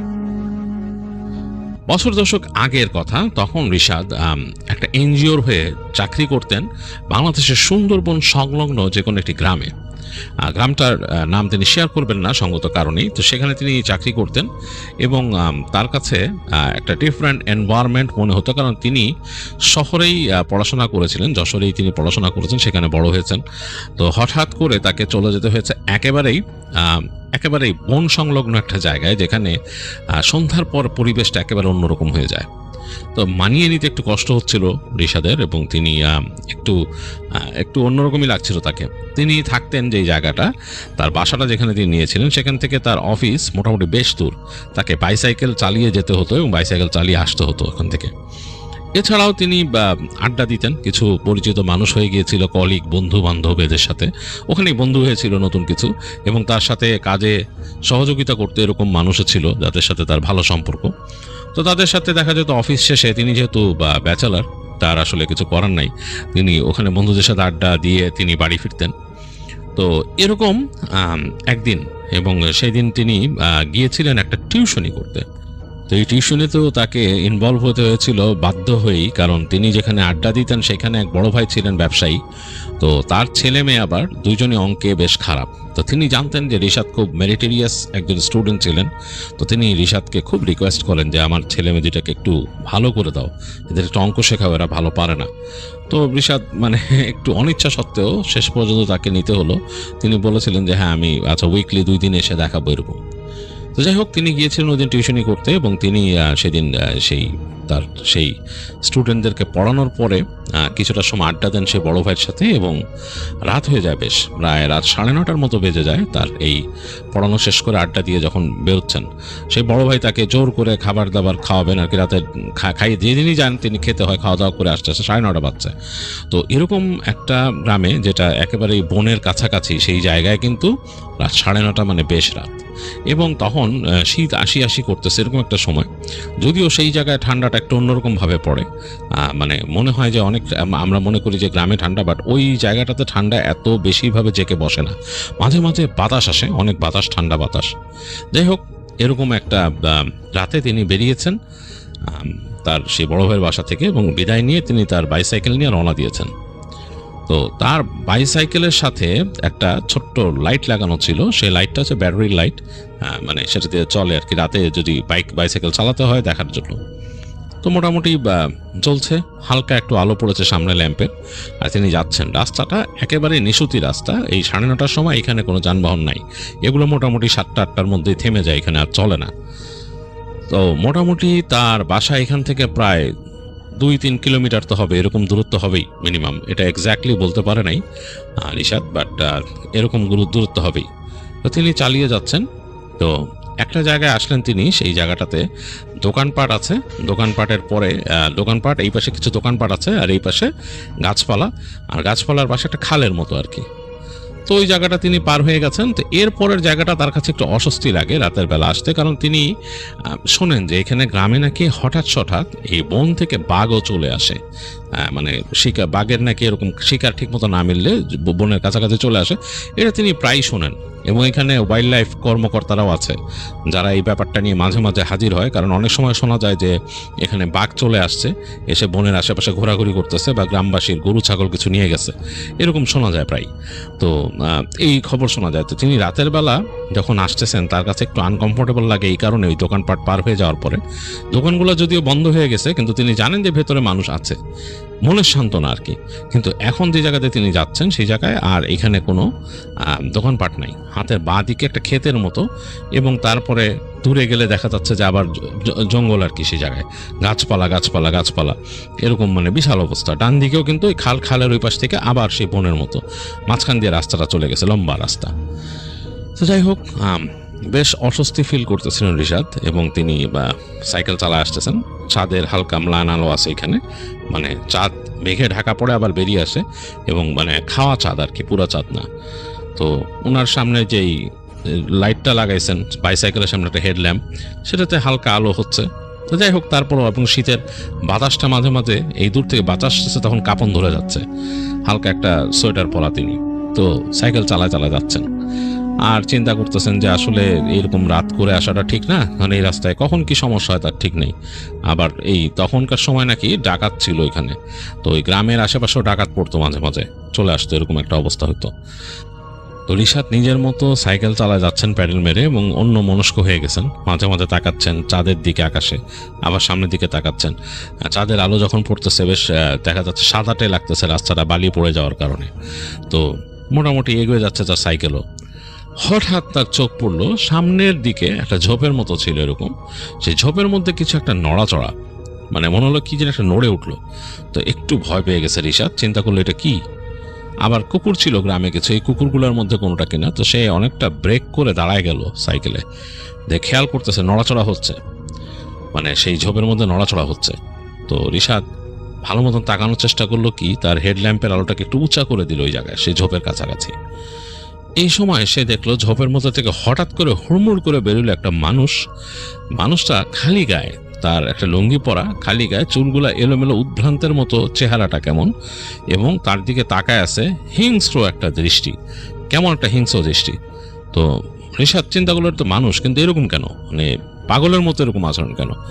তারপর সে মানুষটা দেখলো তার দিকে ফোঁস করে উঠলো, উঠে কেমন জানি খ্যাক খ্যাক খ্যাক খ্যাক একটা শব্দ করে দৌড় দিল তার দিকে। তো বেশ খানিকটা কাছে আসছিল লোকটা, তার দিকে দৌড়ে আসতেছে। রিশাদ সাথে সাথে সাইকেল ছেড়ে সাইকেল থেকে নেমে গেল, মানে নিজের রিফ্লেক্সে যে ঘটনাটা কি, সাইকেলটা পড়ে গেছে, ওই মানুষটা তার উপর লাফ দিল। লাফ দেওয়ার পর রিশাদ নিজেও হাত দিয়ে তাকে ধরে বসছে, মানে মানে মানুষটা যেহেতু লাফ দিয়েছে তার উপর, সে ধরে বসছে এবং খুব দ্রুত চিন্তা করতেছে আমাকে এই লোকটা কেন আক্রমণ করছে, এটা কি চোর ছিনতাইকারী কিছু একটা। সেও ধরছে, সেও বলতেছে এই কি সমস্যা কি, এই মানে চিৎকার করতেছে। ওই মানুষটা কোনো শব্দ করতেছে না, কেমন একটা ঘর ঘর ঘর ঘর শব্দ করতেছে। এক পর্যায়ে তাকে এরকম ধাক্কা দিয়ে ফেলে দিয়ে রিশাদকে সে দৌড় দিল ঝেড়ে। তো রিশাদ উঠে বসে ততক্ষণে দেখলো যে দৌড়াচ্ছে লোকটা, এবং দুই পায়ে দৌড়াতে দৌড়াতে সে মনে হলো লাফ দিয়ে তার সামনে দুই হাতও ইউজ করা শুরু করলো, কাইন্ড অফ লাইক নিজে দুই পায়ের টো, মানে পায়ের আঙুলগুলো আর সামনে দুই হাত দিয়ে ইউজ করে, যেমন চার পাওয়ালা কোনো জন্তু দৌড়ায় যায়, কাইন্ড অফ লাইক দৌড়াতে দৌড়াতে চলে যাচ্ছে ওদিকে। এবং সে দৌড়াতে তো লাফ দিয়ে পাশের একটা ঝোপের মধ্যে পড়ে একেবারে গাছগাছালির মধ্যে চলে গেল। তো রিশাদের বুক তখনও কাঁপতেছে থরথর করে, যে এইটা কি দেখলাম, এই মানুষটা এরকম কেন, হোয়াট ইজ দিস, সমস্যা কি। চিন্তা করতে করতে থরথর করে কাঁপতে কাঁপতে সাইকেলটা সোজা করলো। তার আর সাহস হচ্ছে না সাইকেল নিয়ে যাওয়ার। সে তাড়াতাড়ি সাইকেল চালানো শুরু করলো, সাইকেল চালায় সামনে যাওয়ার শুরু করলো। কিন্তু তার যে বিশাল একটা জায়গা সামনে যেতে হবে, সেখানে খালটা আছে, খোলা জায়গা, বেশ একটু ভয়ের ব্যাপার স্যাপার তার কাছে মনে হচ্ছে, তার ভয় লাগতেছে।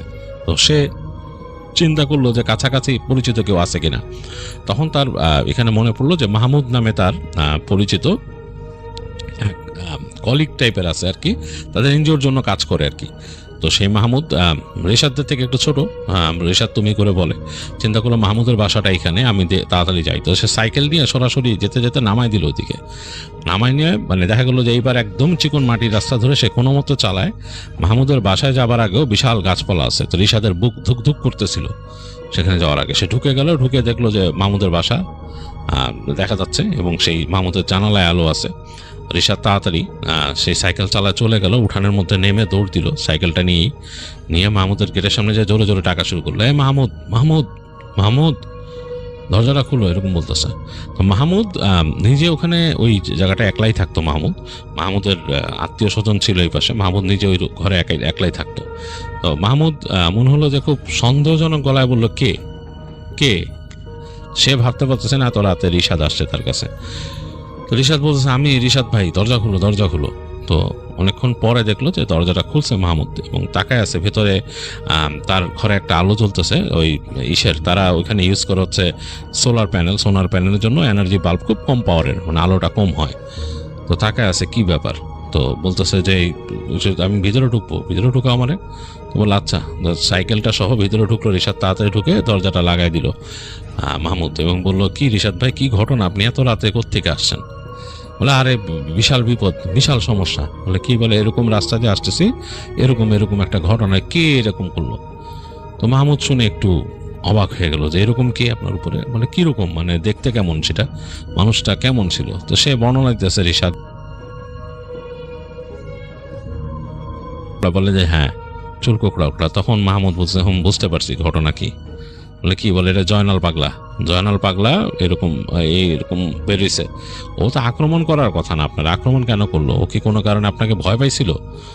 তো বললো যে ভয় পেয়েছিল মানে? এটা কি বলো তুমি? এরকম পাগল মানুষ মানে রাস্তার মধ্যে থাকে এখানে? আমি তো কোনদিন শুনি নাই।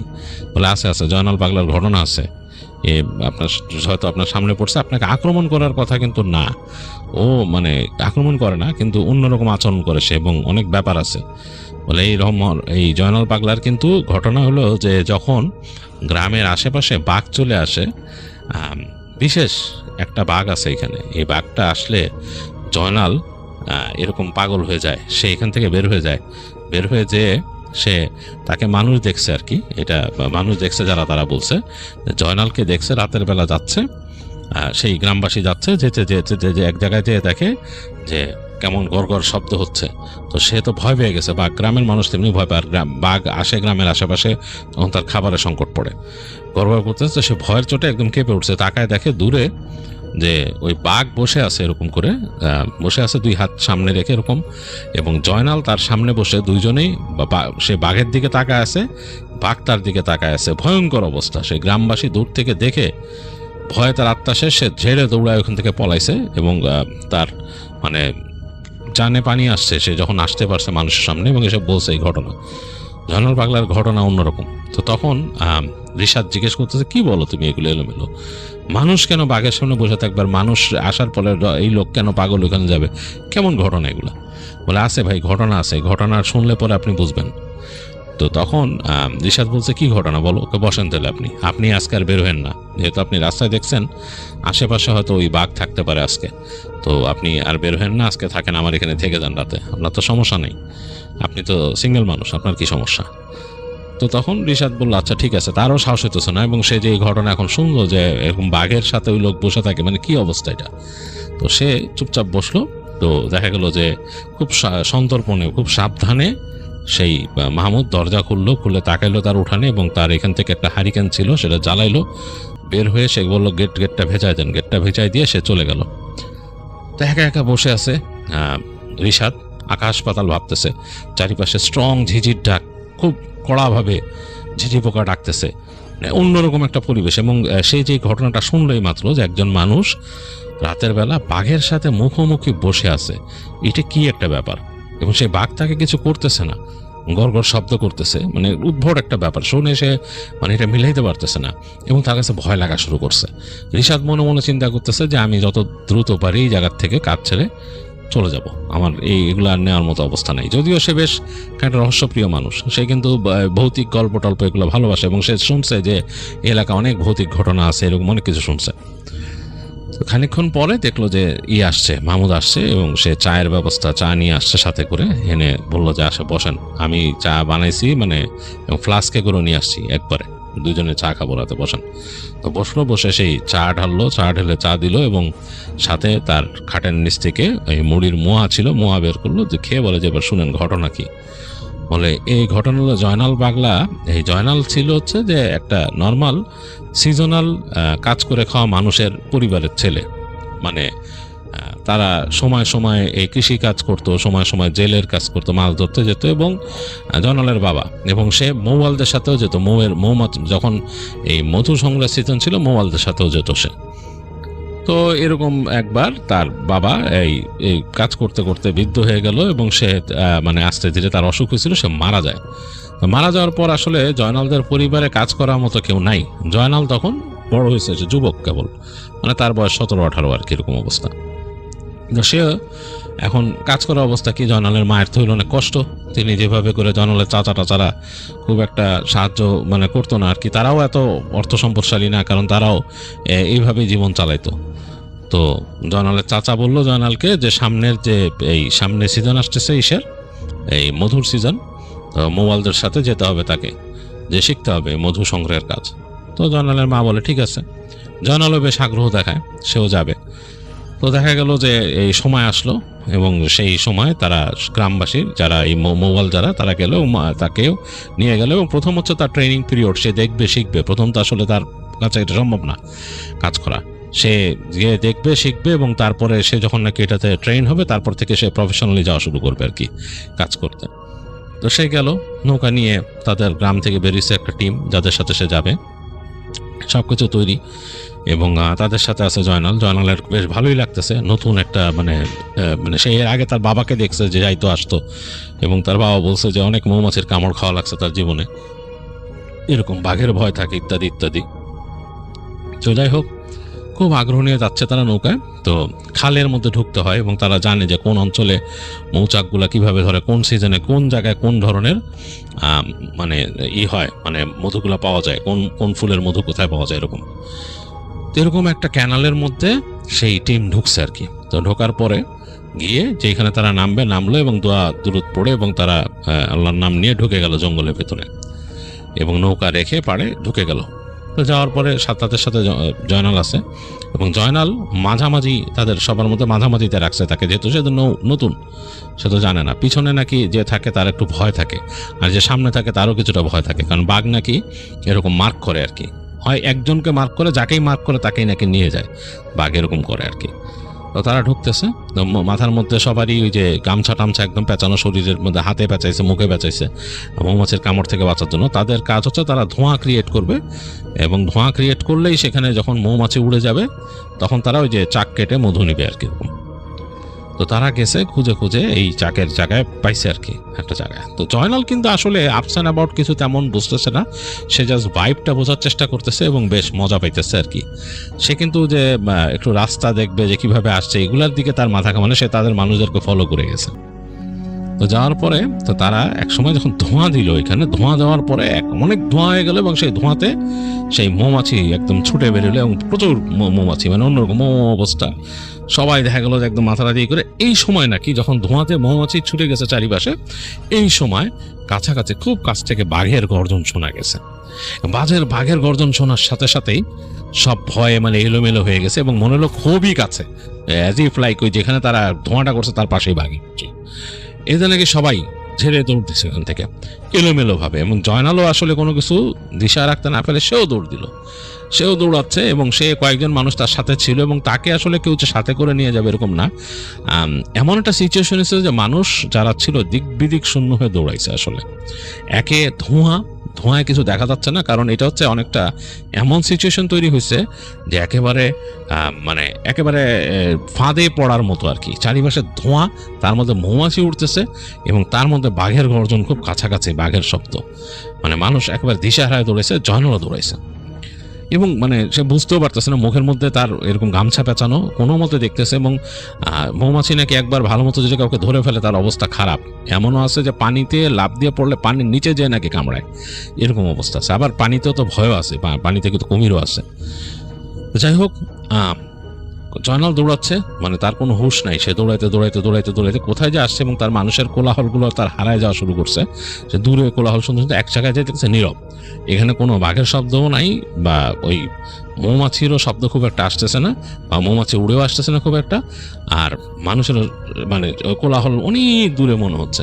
তো সে এতটা ভয় পাইছিল জয়নাল একটা গাছের কাছে, সে গাছের পিছনে চুপচাপ বসে আছে মানে একদম বড় একটা গাছ, এবং এটা সম্ভবত কেওড়া গাছ ছিল। কেওড়া গাছ, বেশি চওড়া না গাছটা, মোটামুটি চওড়া, বাট বেশ লম্বা গাছটা। এটার পিছনে সে চুপচাপ বসে আছে, বসে থরথর করে কাঁপতেছে সে। তো অনেকক্ষণ পার হয়েছে, কতক্ষণ, এবং সে আসলে অনেকটা নিজের ব্যালেন্স লুজ করে ফেলছিল জয়নাল। সে আসলে তার মানে ঠিকমতো হুঁশই ছিল না। অনেকক্ষণ সে ব্যালেন্স লুজ করে ফেলছিল, নিজে ধাতস্থ হইতে হইতে তার অনেকক্ষণ সময় গেছে। এক সময় দেখে একদম নীরব, শুধু জঙ্গলের শব্দ, আর কিছু না, আর কোনো শব্দ পাচ্ছে না। তো জয়নাল তখন উঠে দাঁড়ায় চিন্তা করতেছে যে সবাই কোন দিকে ছিল। তখন সে বুঝতে, হায় রে, আমি তো দিশাহারা ফেলাইছি, কোন দিক থেকে এখানে আসছি। তো সে একদম মানে উদ্ভটভাবে চিন্তা ভাবনা করে সে হাঁটা শুরু করলো একদিকে। হেঁটে হেঁটে যাচ্ছে, পথও সেরকম না, পথ মানে তৈরি করার মতো না। ওই সময় তো যারা গেছিল তাদের সাথে মাসেটিও ছিল, মাসেটি দিয়ে কেটে কেটে মানে এরকম ভোজালির মতো, যেটাকে, এবং কোমরে এবং তার এই যে গায়ে যে জামা পরা মোটাই। তো সে হেঁটে হেঁটে যাচ্ছে এবং সে কোনো কিছুর কোনো সাড়া শব্দ নাই, শুধু বনের সাড়া শব্দ ছাড়া কিচ্ছু না। সে চিন্তা করলো খালটা কোথায়, খালটা ধরে গেলেও চিন্তা করবে যে খালটা কোথায়, এরকম। তো খালের একটা আন্দাজ করে সে হাঁটা ধরলো যে খাল এখানে হইতে পারে, খালের পানির এখানেই হইতে পারে, এরকম একটাই। তো সে এরকম চিন্তা করতে করতে হেঁটে হেঁটে হেঁটে হেঁটে হেঁটে এক জায়গায় আসছে, এসে দেখে যে খাল আছে এখানে, কিন্তু কোনো নৌকা নেই খালের এখানে। পুরা মানে খালের পাশে একটা খালটা, এবং সে বুঝতে পারলো যে এই খালে এখন ভাটা লাগছে। মানে সে যখন সেখানে দাঁড়াইছে, খালে ভাটা লাগছে না, পানি এখানে ছিল, এখানে বোঝা যাচ্ছে পানি সরে গেছে এখন। হ্যাঁ, মানে এটা জোয়ার আসলে হয়তো আবার ভাসবে এরকম। তো চিন্তা করলো যে এই ভাটার সময়তে এইসব খালে কখনো নৌকা থাকে না, থাকলেও ওগুলো সরে গেছে এখান থেকে। তো সে চিন্তা করছে খালের পাড় ধরে হাঁটবে, যদি কোনো নৌকা পেয়ে যায় বা তাদের নৌকাটারই যদি সে পায়।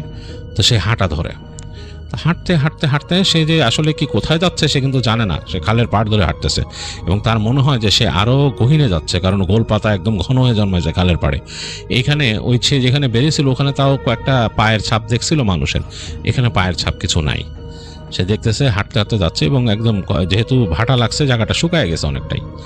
তো এক জায়গায় সে দেখলো যে একটা সল্ট ওয়াটার ক্রোকোডাইল, মানে একটা বড় কুমির মানে পড়ে আছে খালের পাশে, এবং মানে গাটার মধ্যে কাদা রাদা মাখামাখি। তো আরো ভয় লাগলো আসলে, সে আরো সরে গেল, এই পাশ থেকে সরে আরেকটু এই পাশে চলে আসছে ভয়ে। জয়নাল চিন্তা করছে ঘটনা কি, মানে আমি কি বিপদে পড়লাম অনেক। সে একবারে সরে আসছে ভিতর দিকে, যাতে কুমির তার ধারে কাছে, মানে কুমির যাতে না বুঝে এরকম একটা অবস্থায় সরে এসে সে হাঁটা ধরলো। আবার হাঁটতে হাঁটতে সে একেবারে ভিতর দিকে সরে, এবার সে এতটা ভয় পেয়েছে পানির পাড়ি দিয়ে যাচ্ছে না সে আর। এর মাঝে কিন্তু মানে আলো পড়ে যাচ্ছে, আলো পড়ে পড়ে একদম মানে আলো কমে গেছে, যেহেতু সেই যে জায়গাটা এখন আসছে এই জায়গাতে কেওড়া গাছ অনেক বেশি। হ্যাঁ, কেওড়া গাছ বেশি হওয়াতে এখানে দেখা যাচ্ছে উঁচু গাছগুলো অপেক্ষাকৃত উঁচু অন্যান্য গাছের থেকে। তো দেখা যাচ্ছে এখানে আলোটা কম ঢুকতেছে, এবং শ্বাসমূল তো এদিকে কমে গেছে কিছুটা, কারণ শ্বাসমূলটা পানির পাশে বেশি ছিল। তো হাঁটতে হাঁটতে সে একটা জায়গায় আসলো, এসে দেখতেছে এখানে কিছু নাই, সামনে কিছু শ্বাসমূল, এখানে গাছ কতগুলা। আর এর মাঝে সে হঠাৎ করে মনে হলো সে গুরু গম্ভীর একটা শব্দ শুনলো, সম্ভবত বাঘের শব্দ। তো সে একেবারে কান খাড়া করলো, যেহেতু তারা ওই এলাকার মানুষ, তারা বাঘের শব্দ চেনে। একটু পরে আবার বুঝলো যেটা বাঘের শব্দ, একটা গড়গড় শব্দ গলার ভিতরে। সে বুঝলো যে খবর আছে আমার। আর এই বাঘ যদি তাকে বুঝে আসে, সেটাও জানে যে বাতাস যদি তার দিক থেকে বয়ে যায় আর কি, মানে সে যদি বাতাসের এগেনস্টে থাকে তাহলে তার গন্ধ, বাঘ যদি ওদিকে থাকে, বাঘ গন্ধ পেয়ে গেছে তার। সে তাড়াতাড়ি সে তাকাইতে থাকে সে কোন গাছে উঠবে এটা চিন্তা করতে থাকে। তো তাকায় দেখে কাছাকাছি একটা এরকম কেওড়া গাছ আছে। সেই কেওড়া গাছের মানে ওঠার জন্য ধরে যে উঠবে বেশ খানিকটা অনেক লম্বা উঠে গেছে, অনেক ডালপালা থাকে অনেক জায়গায়। এখন সে চিন্তা উঠবে কেমনে। তো তখন তার মনে হলো সে কিন্তু মোটামুটি ভালোই নারকেল গাছ বাইতে পারতো, সুপারি গাছ বাইতে পারতো, এগুলো বাইতে পারতো সে। তো সে চিন্তা করলো এই লম্বা অংশটা কিন্তু তার হাত তো যাবে না। তো সাথে সাথে সে গামছা খুলে ফেললো, মুখের গামছা খুলে ফেলছে, মানে মুখের এখানে গামছা হয়তো এতক্ষণ তার খেয়ালই ছিল যে গামছা খুলে ফেলছে। দেখে যে তার গামছা দিয়েও তার বেড় আসতেছে না, মোটামুটি বেশ চওড়া। তো সে তখন তার শার্টটাও খুলে ফেলে, খুলে তাড়াতাড়ি বেঁধে ফেলে, বেঁধে বেশ লম্বা করে দুই হাতে মানে এই পাশে একটা মাথা বেঁধে নেয়, বেঁধে সে গাছের এই পাশ থেকে ঘুরে আর একটা হাত এই পাশে বাঁধে গামছা, এবং সে যেভাবে করে মানুষ নারকেল গাছে উঠে দড়ি বেঁধে হাতে, সেইভাবে সে ওঠার চেষ্টা করতে থাকে। এবং সে ওঠা শুরু করে, এবং উঠতে উঠতে কিছুক্ষণের মধ্যে সে দেখে বাঘের শব্দ করে বাঘটা চলে আসছে তার কাছেই একদম নিচে এসে দুই পা দিয়ে একেবারে থাবা দিয়ে তাকে ধরার চেষ্টা করছে। সাউন্ড করে, খুব ভয়ঙ্কর সাউন্ড। সেই এইটা দেখে সে ভয়, তার আত্মা উড়ে গেছে ওখান থেকে। সে চিন্তা করছে যে আমি যদি এখান থেকে পড়ি আমার অবস্থা তো খুবই খারাপ, আমাকে খেয়ে ফেলবে একেবারে। এই বাঘের চেহারাও বেশ ভয়ঙ্কর লাগতেছে, আমার বিভৎস। তো তখন সে জয়নাল বলছিল সবাইকে, যাদেরকে বলছে যে এইটা যদি যে সামনে না পড়ে সে বুঝবে না, এত ভয়ঙ্কর একটা জিনিস, এটা মানে বিশ্বাস করার মতো না। তো জয়নাল নাকি ভয়ে কিছুক্ষণ ফ্রিজ হয়ে যাওয়ার পরও দেখে যে বাঘ মোটামুটি কিছু দূর উঠে যায়, মানে লাফ দিয়ে এসে বেশ খানিকটা উঠে যাচ্ছে কয়েক ফিট। সে বলছে কিরে, আমি তো জানতাম বাঘ গাছে চড়তে পারে না, বাঘ তো বেশ খানিকটা উঠে যেতেছে উপরে। সে দ্রুত আর ওঠার চেষ্টা করে, এরকম করে উঠতে এক সময় দেখে যে হ্যাঁ, বাঘের সাথে তার ডিস্টেন্স কমে গেছে, বাঘ উঠতে পারে না বেশি দূর। বেশ খানিকটা উঠে বাঘ আবার পড়ে যায় নিচে, কিন্তু ভয়ঙ্কর শব্দ করতেছে নিচের থেকে বাঘ। তো সে এরকম উঠতে সে যত দূর উঠতে পারে, তার প্রচন্ড ভয় লাগছে, কিন্তু যত উঠতে পারে গাছটা মোটামুটি ছিল 50-60 ফিটের মতো উঁচা। 50-60 ফিটের মতো, মানে 5 তলার মতো উঁচা গাছ। সেই গাছের একেবারে মানে লাস্টের দিকে সে সেখানে যেখানে ঝোপ ডাল পাইছে, একটা ডালের মধ্যে উঠে সে বসে নিজেকে ওই যে হাতের মধ্যে সে যে গামছা বাঁধছে ওইটা দিয়ে নিজেকে বাঁধে আগে, সে গাছের সাথে বেঁধে ফেলে আগে, যাতে পড়ে না যায়। তার এই উচ্চতা দেখেও তার ভয়ে কাজ করতেছে, এবং নিচে বাঘের সেই শব্দ এবং হুঙ্কার বাঘ জিনিস থেকে ডাকতেছে। তো জয়নাল ওইখানে বসে ভয়ে কাঁপতে থাকে, এবং সে মনে মনে আল্লাহকে স্মরণ করতে থাকে যতটুকু যা পারে। আর চিন্তা করে যে কেন সে আসলে এই দোয়া দুরূদ শিখে না, এটাও সে ভয় পেতে থাকে মনে মনে, আল্লাহকে স্মরণ করতেছে এবং করতেছে ভয়। এক সময় নাকি সে ওই যে আবার তার মধ্যে এমন একটা আসে যে অনেকটা বেহুশ হয়ে যায়, যে এরকম মানুষ ভয় সেরকম। তো সে কাইন্ড অফ লাইক বেহুশ হয়ে যাওয়ার মতোই আর কি, তার সেন্সটা থাকে না আর কি। ডালের উপর বসে আছে, সে গামছা দিয়ে নিজেকে বেঁধে রাখছে ডালের সাথে শক্ত করে, যাতে সে পড়ে না যায়। এই একটা কাজ সে করছিল। হঠাৎ তার মানে হুঁশ ফেরে বা ঘুম ভাঙে, যেটাই বলি না কেন, তখন কিন্তু অলরেডি অন্ধকার হয়ে গেছে। জয়নাল ভালো মতো খেয়াল করে দেখে অন্ধকার, চাঁদের আলো পড়ছে এবং মৃদুমন্দ বাতাস চারপাশে, এবং জঙ্গলের একটা শব্দ। সে দূর থেকে বাঘের শব্দ শুনতেছে, সে অম অম করে ডাকতেছে বাঘ, সেই বাঘের শব্দ দূর থেকে শুনতেছে, তার কাছাকাছি নাই বা তার থেকে বেশ খানিকটা দূরে আছে, বাট বাঘ তাকে হয়তো নোটিসে রাখছে সেইখানে। তো জয়নাল ভয়ে একেবারে মনে হলো যে তার মানে জীবন বের হয়ে যাবে এরকম। সে গাছের উপর থেকে তাকায় দেখতেছে দূরে চাঁদ দেখা যাচ্ছে, চাঁদের আলো এসে পড়ছে অন্য গাছের পাতায়, সেগুলো চকচক করতেছে, সেই চাঁদের আলোতে চকচক করতেছে গাছের পাতাগুলা। একটা কেমন মানে এটা একটা ভয়ঙ্কর সুন্দর জিনিস, মানে এটা যদি সৌন্দর্য হিসাবে কেউ উপভোগ করতে চাইতো উপভোগ করতে পারতো, কিন্তু জয়নালের যে সিচুয়েশন এখানে এটা উপভোগ করার মতো না। প্রচন্ড রকম ভয় পাচ্ছে সে, চিন্তা হচ্ছে এদিকে তার ক্ষুধা লাগছে, পেটে একদম ক্ষুধা মানে মানে একদম চনচন করতেছে ক্ষুধায়, মানে চনমনে ক্ষুধা পেটের ভিতরে, প্রচন্ড ক্ষুধা। এর মাঝে এই ভয়, দূরে বাঘের শব্দ, সে কি করবে? সে রিয়েলাইজ করলো যে সে জঙ্গলের মধ্যে, তার এখন এখান থেকে নামলেই হয়তো অবস্থা খারাপ। আবার এটা ভয় আছে যে সাপ খোপ আছে, গাছে সাপ থাকে, এটাও তার ভয় আছে। এই সময় তার কাছে হঠাৎ করে মনে হলো তার পাশে আর একটা গাছের ডাল আছে, সেই গাছের ডালের মধ্যে একটা শব্দ হলো। তো সে ভয় কেঁপে উঠলো। আসলে জয়নালের আসলে এখন সব হচ্ছে ভয়, সে ভয় পাচ্ছে সব কিছু, ভয় কেঁপে উঠলো। কেঁপে ওঠার পর সে তাকায় দেখতেছে পাশের যে গাছটা, সেই গাছের একটা ডালে মনে হচ্ছে একটা মানুষের মতো বসা, এরকম করে ডালের উপরে 2 পা দিয়ে এভাবে বসে আছে ধরে ধরে, এবং বোঝা হচ্ছে মাথায় এরকম গামছা দিয়ে পেঁচানো আর কি, মানে মাথা দেখা যাচ্ছে না, একটা মাথা মানুষের মতো, পুরো একটা মানুষ ওখানে বসা। জয়নাল ভয়ের চোটে বলছে, কে কে আপনি, কে কে কে? তো ওই লোকটা বলতেছে, চুপ, শব্দ না। ভয় পাইছস? তুই করে বলছো ভয় পাইছস? বলে যে হ্যাঁ হ্যাঁ ভয় পাইছি। বলে আপনি কি ডাকাইত? তখন জিজ্ঞেস করতেছে যে আপনি কি ডাকাইত? না আমি ডাকাইত না। তুই বাড়ির যাবি? তো জয়নাল বলছে হ্যাঁ হ্যাঁ বাসা যাবো, আয় আমার লগে আয়। নাম, আস্তে আস্তে নাম, এখানে আটকায় থাকলে আটকাই থাকবি, এখানটা যাইতে পারবি না। তো জয়নাল ভয়ে ভয়ে একদম থরথর করে কাঁপতে কাঁপতে নিজের যে গামছার বাঁধনটা খুলে সে ভয়ে কাঁপতেছে, সে মনে হচ্ছে গাছের ডাল থেকে পড়ে যাবে। দেখলো যে ওই লোকটা আস্তে আস্তে বেয়ে বেয়ে নেমে যাচ্ছে গাছ থেকে, এবং জয়নাল তাকে দেখে আস্তে আস্তে নিজেও নামা শুরু করলো। এখন কিন্তু দূরে যে বাঘের ডাকটা সেটা শুনতেছে না, সে আস্তে আস্তে নিজেও নামা শুরু করলো গাছ থেকে, এবং যত নিচে নামতেছে আলো কমে যাচ্ছে, কারণ আলোটা উপর থেকে দেখছিল গাছের, বেশ অন্ধকার, এবং সেই অন্ধকার চোখে শুয়ে আসতেও তার সময় লাগতেছে। সে গাছের থেকে বেয়ে বেয়ে সেই গামছা দিয়ে নামতেছে। সে নামতে নামতে এক সময় সে মাটি টাচ করলো, মাটি টাচ করে প্রচণ্ড ভয় লাগতেছে তার। সে দেখতেছে তার থেকে কিছুটা দূরে ওই লোকটার অবয়ব দাঁড়ায় আছে, চোখে কিন্তু আলো আধারি হয়ে আসছে। এর মধ্যে সে দেখতেছে মানে সেই এখন যে জ্যোৎস্নার আলোটা আবার মাটিতে হালকা পাওয়া যাচ্ছে এবং এই আলো তার চোখে শুয়ে আসছে। দেখতেছে যে একটা মানুষ লুঙ্গি পরা আর একটা গেঞ্জি পরা, মাথার মধ্যে গামছা দিয়ে পেঁচানো এবং তার মুখ দেখা যাচ্ছে না যেহেতু গামছা দিয়ে ঢাকা, চোখের জায়গাটা শুধু দেখা যাচ্ছে সাদা সাদা মনে হচ্ছে চোখ, কিন্তু আর কিছু বোঝা যাচ্ছে না। তো লোকটা তাকে বলতেছে যে বাইক যাবি, এদিকে আয়, চল বলে তাকে ডাকতেছে। তো সে চিন্তা করলো যে এই লোকের সাথে যাই, লোকটা যদি নিয়ে যায় আমার আর কি অপশন, আমি তো এখান থেকে আসলে প্রবলেম পড়বো, আমি কই যাব, দেখি এই লোকের সাথেই যাই। ডাকাত হইলে তো সমস্যা আছে, আর আমার থেকে নিবেই কি, হয়তো অনেক সময় ডাকাতরা ওই সময় বসা চেয়েও মানে বাঁচায়, তাও তো বাঁচাইলো। এই চিন্তা করে জয়নাল আর কোনো কথা না বলে লোকটার সাথে সাথে হাঁটা ধরলো। তো লোকটা হেঁটে যাচ্ছে পিছনে, সে অনেক সময় দেখা যাচ্ছে বেশ অন্ধকার হয়ে যাচ্ছে, কারণ আলো ঢুকতেছে না, হারায় ফেলতেছে। তো লোকটা আবার তাকে বলে কিরে হারায় যাস কেন, বলে আবার হাসে, খক খক খক করে হাসে। তো তিনি ভয় পায়, তিনি বলতেছে যে ওই লোকটাকে বলতেছে যে ভাইজান আমি একটু আগে বাঘের শব্দ শুনছি। বাঘ বলে লোকটা হাসতেছে, না বাঘ বলে হাসে, হেসে হাঁটতেছে এবং জয়নাল তাকে ফলো করে করে যাচ্ছে। তার কাছে বেশ ভয় লাগতেছে, কারণ লোকটা যে যাচ্ছে সে কিন্তু অন্ধের মতো অনুসরণ করতেছে তাকে। তার মানে এমনকি সে নিজেও দেখতে পাচ্ছে না যে কোথায় শ্বাসমূল আছে বা কিসে তার পা লাগতেছে, এবং পায়ের মধ্যে বেশ ক্ষত হয়েছে, সে বুঝতে পারছে তার পায়ে বেশ ক্ষত, কারণ এই খালি পায়ে হাঁটছে এত দূর, কোনো পায়ে জুতা টুতা নাই, পা বেশ জায়গায় ফুটা হয়েছে, অনেক কিছু হয়েছে, তার বুঝতে পারছে পায়ে ব্যথা। তো এইভাবে হাঁটতে হাঁটতে একসময় লোকটা বের হয়ে আসলো খালের পাড়ের একটা জায়গায়। বেশ জায়গাটা নর্মাল, মানে এই জায়গাটার মধ্যে খুব একটা ডালপালা গাছপালা ওরকম নাই, বেশ খানিকটা ফাঁকা জায়গা।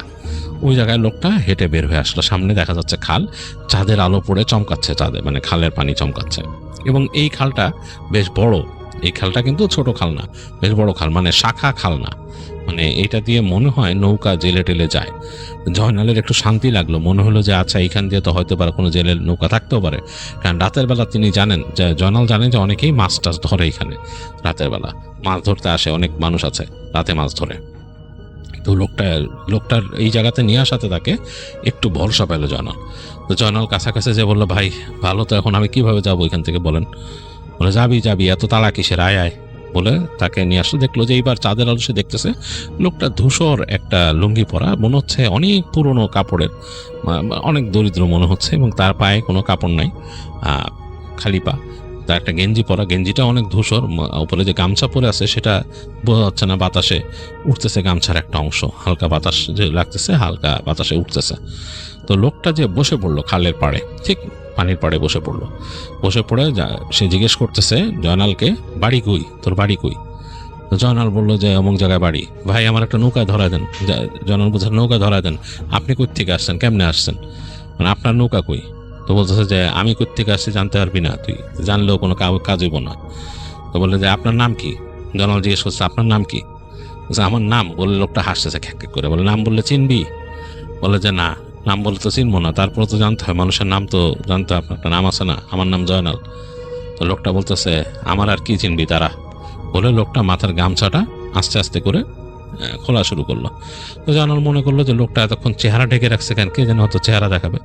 তো লোকটা গামছাটা খুলে ফেললো, পুরা গামছাটা খুলে ফেলে দিল এক পাশে, তারপর জয়নালের দিকে তাকালো।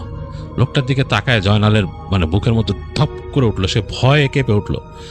দেখলো যে লোকটার মুখের নিচের অংশে কোনো মানে মানে চামড়া মাংস নাই, পুরা তার দাঁত মুখ খুব খোলা হাড়ের মতো আর কি। তো লোকটার চোখগুলো দপদপ করে জ্বলে উঠলো দুইটাই। লোকটা তাকায় বললো যে আমি বাঘে খাওয়া মানুষ। তাই বলে সে হাসা শুরু করলো, এমনভাবে হাসা শুরু করলো যে হাসিটা মানে সারা শরীরে ভয়ের কাঁপন ধরায় দিল জয়নালের। জয়নাল মানে ভয়ের চোটে ও আল্লাহ গো বলে দৌড় দিল সেখান থেকে। দৌড় দিয়ে শেষ কোথায় যাবে, দেখলো লোকটার হাসিটা, তার পেছন পেছন হাসিটা মনে হচ্ছে তার কানের কাছে চলে আসতেছে। তো ঝাঁপ দিয়ে পড়লো জয়নাল পানির ভিতরে, মানে একেবারে আর কিছু না চিন্তা করে পানিতে ঝাঁপ দিয়ে পড়লো। সে পানিতে ঝাঁপ দিয়ে পড়ে সে সাঁতরানো শুরু করলো। তো পেছন থেকে সে শুনতেছে ওই লোকটা তাকে বলছে কই যাস কই যাস, তোরে তো পাইলাম, আমি তো এখানে একা থাকছি, একা থাকার কোনো কারণ নাই, সুন্দরবনে কেউ রাতে একা থাকে না রে বলে বলতেছে। তো জয়নাল সাঁতরাচ্ছে, তার কানের মধ্যে লোকটার কথাগুলো ভেসে আসতেছে এবং সে দিশা হারায় ফেলছে। একসময় মনে হচ্ছে সে ডুবে যাবে, সে পানির তলে একেবারে ডুবে যাচ্ছে, প্রায় শরীর প্রায় তলায় যাচ্ছে। আবার একটু মাথা উঁচু করে তাকায় সে, মানে একটুখানি মানে খাবি খেতে খেতে তাকাচ্ছে। তো এরকম সময় ঝাপসাভাবে তার চোখে পড়লো যে একেবারে খালের অপর প্রান্তের পাড় দিয়ে একটা ছোট জেলে নৌকা যাচ্ছে, সেটার উপর মনে হয় মানুষ বসা আছে, সেরকমও তার ইজার ছোট্ট আলোর সোর্সও দেখছে সে। তো তার আসলে আর তখন মানে শরীরে অন্যরকম জোর চলে আসলো এটা দেখে, মানে বাঁচার আকুতি। সে কিন্তু তলায় যাচ্ছিল, সে সাঁতার কাটার মতো অবস্থা ছিল না তার। তো সে প্রাণপণে সাঁতার কাটা শুরু করলো সেটার দিকে। তো সাঁতরাতে একদম কাছাকাছি চলে আসে, সে বুঝতেছে ওই জেলে নৌকার উপরে একটা নারী এবং পুরুষ আছে, তারা হয়তো তারা হাজব্যান্ড ওয়াইফ মাছ ধরে। বলে সে ওখান থেকে মাথা একটু উঁচু করে বলে আমার বাঁচান বাঁচান বলে জয়নাল এরকম শব্দ করতেছে। তো তারা দেখা যাচ্ছে ঘুরে তাকাইছে, তারাও ভয় পেয়েছে অনেক, জয়নাল এরকম কোত্থেকে এরকম মানুষ আসতেছে। তো ভুস ভুস করে সাথে জয়নাল একবার শেষ মুহূর্তে সে হাত দিয়ে নৌকার পাড়টা ধরে সে ঝুলে গেছে আসলে, আর এই সময় সে জ্ঞানও হারাইছে। যাই হোক, তার যখন জ্ঞান ফিরছে সে দেখলো যে সে একটা পাটাতনের উপর শুয়ে আছে, এক লোক তার দিকে ঝুঁকে আছে, তার মানে মুখ থেকে পানি বের করতেছে, বুকে চাপ দিয়ে সে বুক করে পানি বের করলো অনেকগুলা। আসলে তলায় গেছিল আর কি, জয়নাল আর পারে নাই শেষ মুহূর্তে। তো সেই লোক তাকে টেনে তুলছে, তোলার পর তাকে জিজ্ঞেস করতেছে যে এই কই থাকেন আপনি, কি ব্যাপার, কই থেকে আইছেন? তো জয়নাল কিছু বলতে পারতেছে না। তো লোকটার স্ত্রী মহিলা সে বললো যে থাক, এখন ই করেন না, হুশ করুক। তো জয়নাল কেন জানি মনে হলো নিশ্চিন্ত, সে ঘুমায় গেল। তো জয়নালের যখন হুশ ফিরছিল, যখন সে মানে তাকাইছে, তখন সে দেখে যে সে একটা গ্রামের একটা জায়গায় সে শুয়ে আছে একটা বেঞ্চের উপরে, তার আশেপাশে অনেকগুলো মানুষ। তো তাকে জিজ্ঞেস করে যে মানুষ যে কে কোত্থেকে আসছো, কি ব্যাপার? তো জয়নাল তখন তার বাড়ির কথা বলে সে কোত্থেকে আসছে। তো মোটামুটি এই গ্রামের থেকে বেশ খানিকটা আছে, কয়েকটা গ্রামের দিকেই আর কি তাদের গ্রাম আর কি। লোকজন শুনে বলে যে আচ্ছা কী হয়েছিল? তো জয়নাল তখন তাদের বলে যে সে এরকম হারায় গেছিল, তার ঘটনা সে মোটামুটি বলে তাদেরকে। তো শুনে তারা খুবই অবাক হয় এবং তাকে বলে যে আচ্ছা একজন জেলে ছিল, পৌঁছা দেওয়ার ব্যবস্থা করে তাকে। যাই হোক, জয়নালকে নিজের গ্রামে নিয়ে আসে তাদের মধ্যে একজন। এসে জয়নাল তাকে খুবই ধন্যবাদ দেয় এবং সে বলে যে ভাই আমি পরবর্তীতে আপনি যদি দেখা হয় আপনারে আমি কিছু দিব না, আমাকে কষ্ট করে নিয়ে আসছেন। লোকটা বলো ওগুলো লাগবে না, যাও বাড়ি যাও, ভালো থাকো। তো জয়নাল যখন নাকি তাদের বাড়িতে আসে, মানুষজন তো তাকে পেয়ে একদম পুরো হয়ে যায়, আত্মহারা হয়ে যায় আনন্দে, কারণ তারা মনে করছিল তাকে বাঘে নিয়ে গেছে। তাকে নাকি খুঁজতেও গেছিল, তারা পুরো জায়গায় খুঁজছে, কেউ পায় নাই।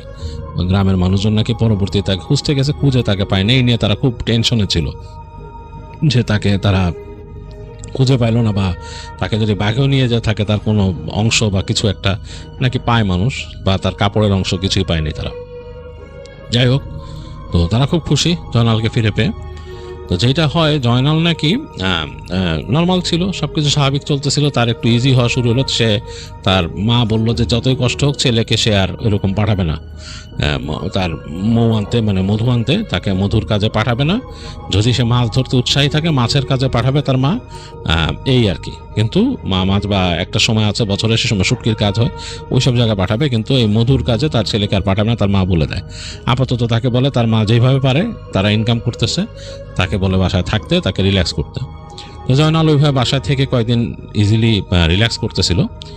তো এরপর যেটা হয়, একদিন এরকম হঠাৎ রাতের বেলা জয়নালের মা হঠাৎ করে টের পায় যে তার ছেলে কেমনটা শব্দ করতেছে। গভীর রাত, একই ঘরে তারা থাকতো আর কি। তো তার মা ওখানে চৌকিতে ঘুমাইছিল, তো সে দেখে তার ছেলে নিচে কেমনটা গড়গড় শব্দ করতেছে। তো তার মা অবাক হয়ে যায়, এবং গভীর রাত, ঘরের মধ্যে অন্ধকার, ঘুরঘুরটি অন্ধকার, এর মাঝে তার মা দেখতেও পাচ্ছে না, কিন্তু ছেলের ওখান থেকে শব্দ পাচ্ছে একটা গড়গড়।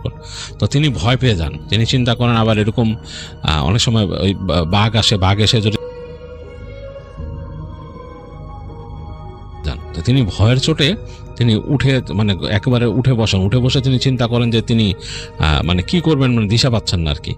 এই সময় তিনি দেখেন অন্ধকারের মধ্যে হঠাৎ করে লাফ দিয়ে তাদের যে দরজার উপরে পড়ে জয়নাল, এবং দরজা খুলে বের হয়ে যায়। তিনি দেখেন তার ছেলে বের হয়ে গেলেন, বেশ উদ্ভটভাবে বের হয়ে গেছে, এইভাবে তিনি মানুষকে চলতে ফিরতে এরকম দেখেন নাই। তো জয়নালের আম্মা চিৎকার শুরু করেন, চেঁচামেচি। তার চিৎকার চেঁচামেচিতে কেউ আসে না তখন আশপাশ থেকে, কারণ তারা মনে করে হয়তো বাঘ আক্রমণ করছে। কঠিন একটা অবস্থা।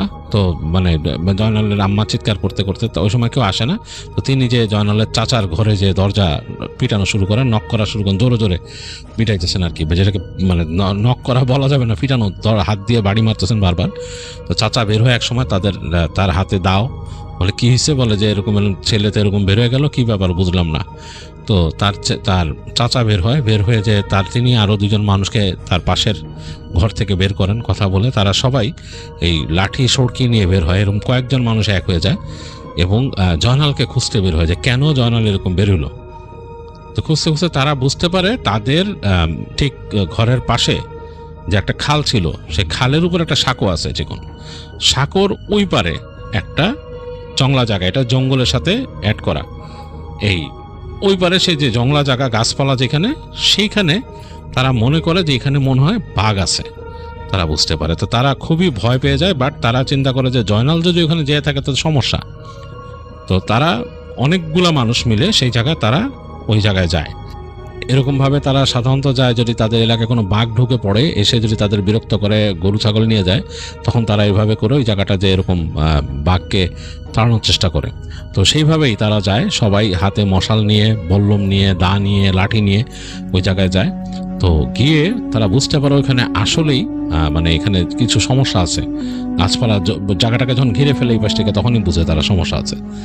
তো ওইখানে তাদের মধ্যে একজন নাকি গ্রামবাসী, সে ছিল আগে, তার হাতে মশাল ছিল, সে নাকি দূর থেকে গিয়ে দেখতে পারছে সে মশালের আলোতে যে আসলে এখানে বাঘ ছিল এবং বাঘ এরকম বসে আছে, বাঘের দিকে মুখোমুখি বসে আছে জয়নাল।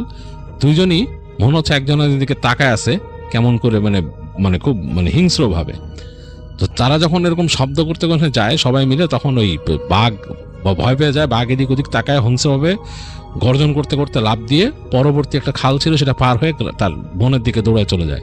আর জয়নালও নাকি একেবারে বন্য পশুর মতোই খিস্তি করতে করতে তাদের দিকে দৌড়ায় আসে। তো জয়নালকে ধরে ফেলে, সবাই মিলে ধরে ঠেসে নিয়ে আসে এবং জয়নাল পাগলামি করতে থাকে। জয়নালকে এসে বাসার মধ্যে তারা পাগলামি সহ্য করতে না পারে বেঁধে ফেলে এবং তারা বলে যে এই ছেলের তো সমস্যা আছে, ওঝা খবর দিতে হবে। তো পরদিন তারা ওঝাকে খবর দিয়ে নিয়ে আসে। ওঝাকে খবর দিয়ে যখন নিয়ে আসে, জয়নাল তখন পুরাই স্বাভাবিক। জয়নাল রাতের কথা কিছুই মনে করতে পারতেছে না, তার কিছুই মনে নেই রাতের কথা। তো ওঝা বলে যে ওর তো আসলে ভিতরে হয়েছে, এই বনের খারাপ রাক্ষস তার উপরে ভর করছে, আমার এটা ছাড়ানোর জন্য তাকে এই সাধনা করতে হবে, এই লাগবে আর কি, বিভিন্ন জিনিস চায় আর কি। তো জয়নালের আম্মা নাকি বলে আচ্ছা ঠিক আছে, জয়নাল চাচাও বলে ঠিক আছে।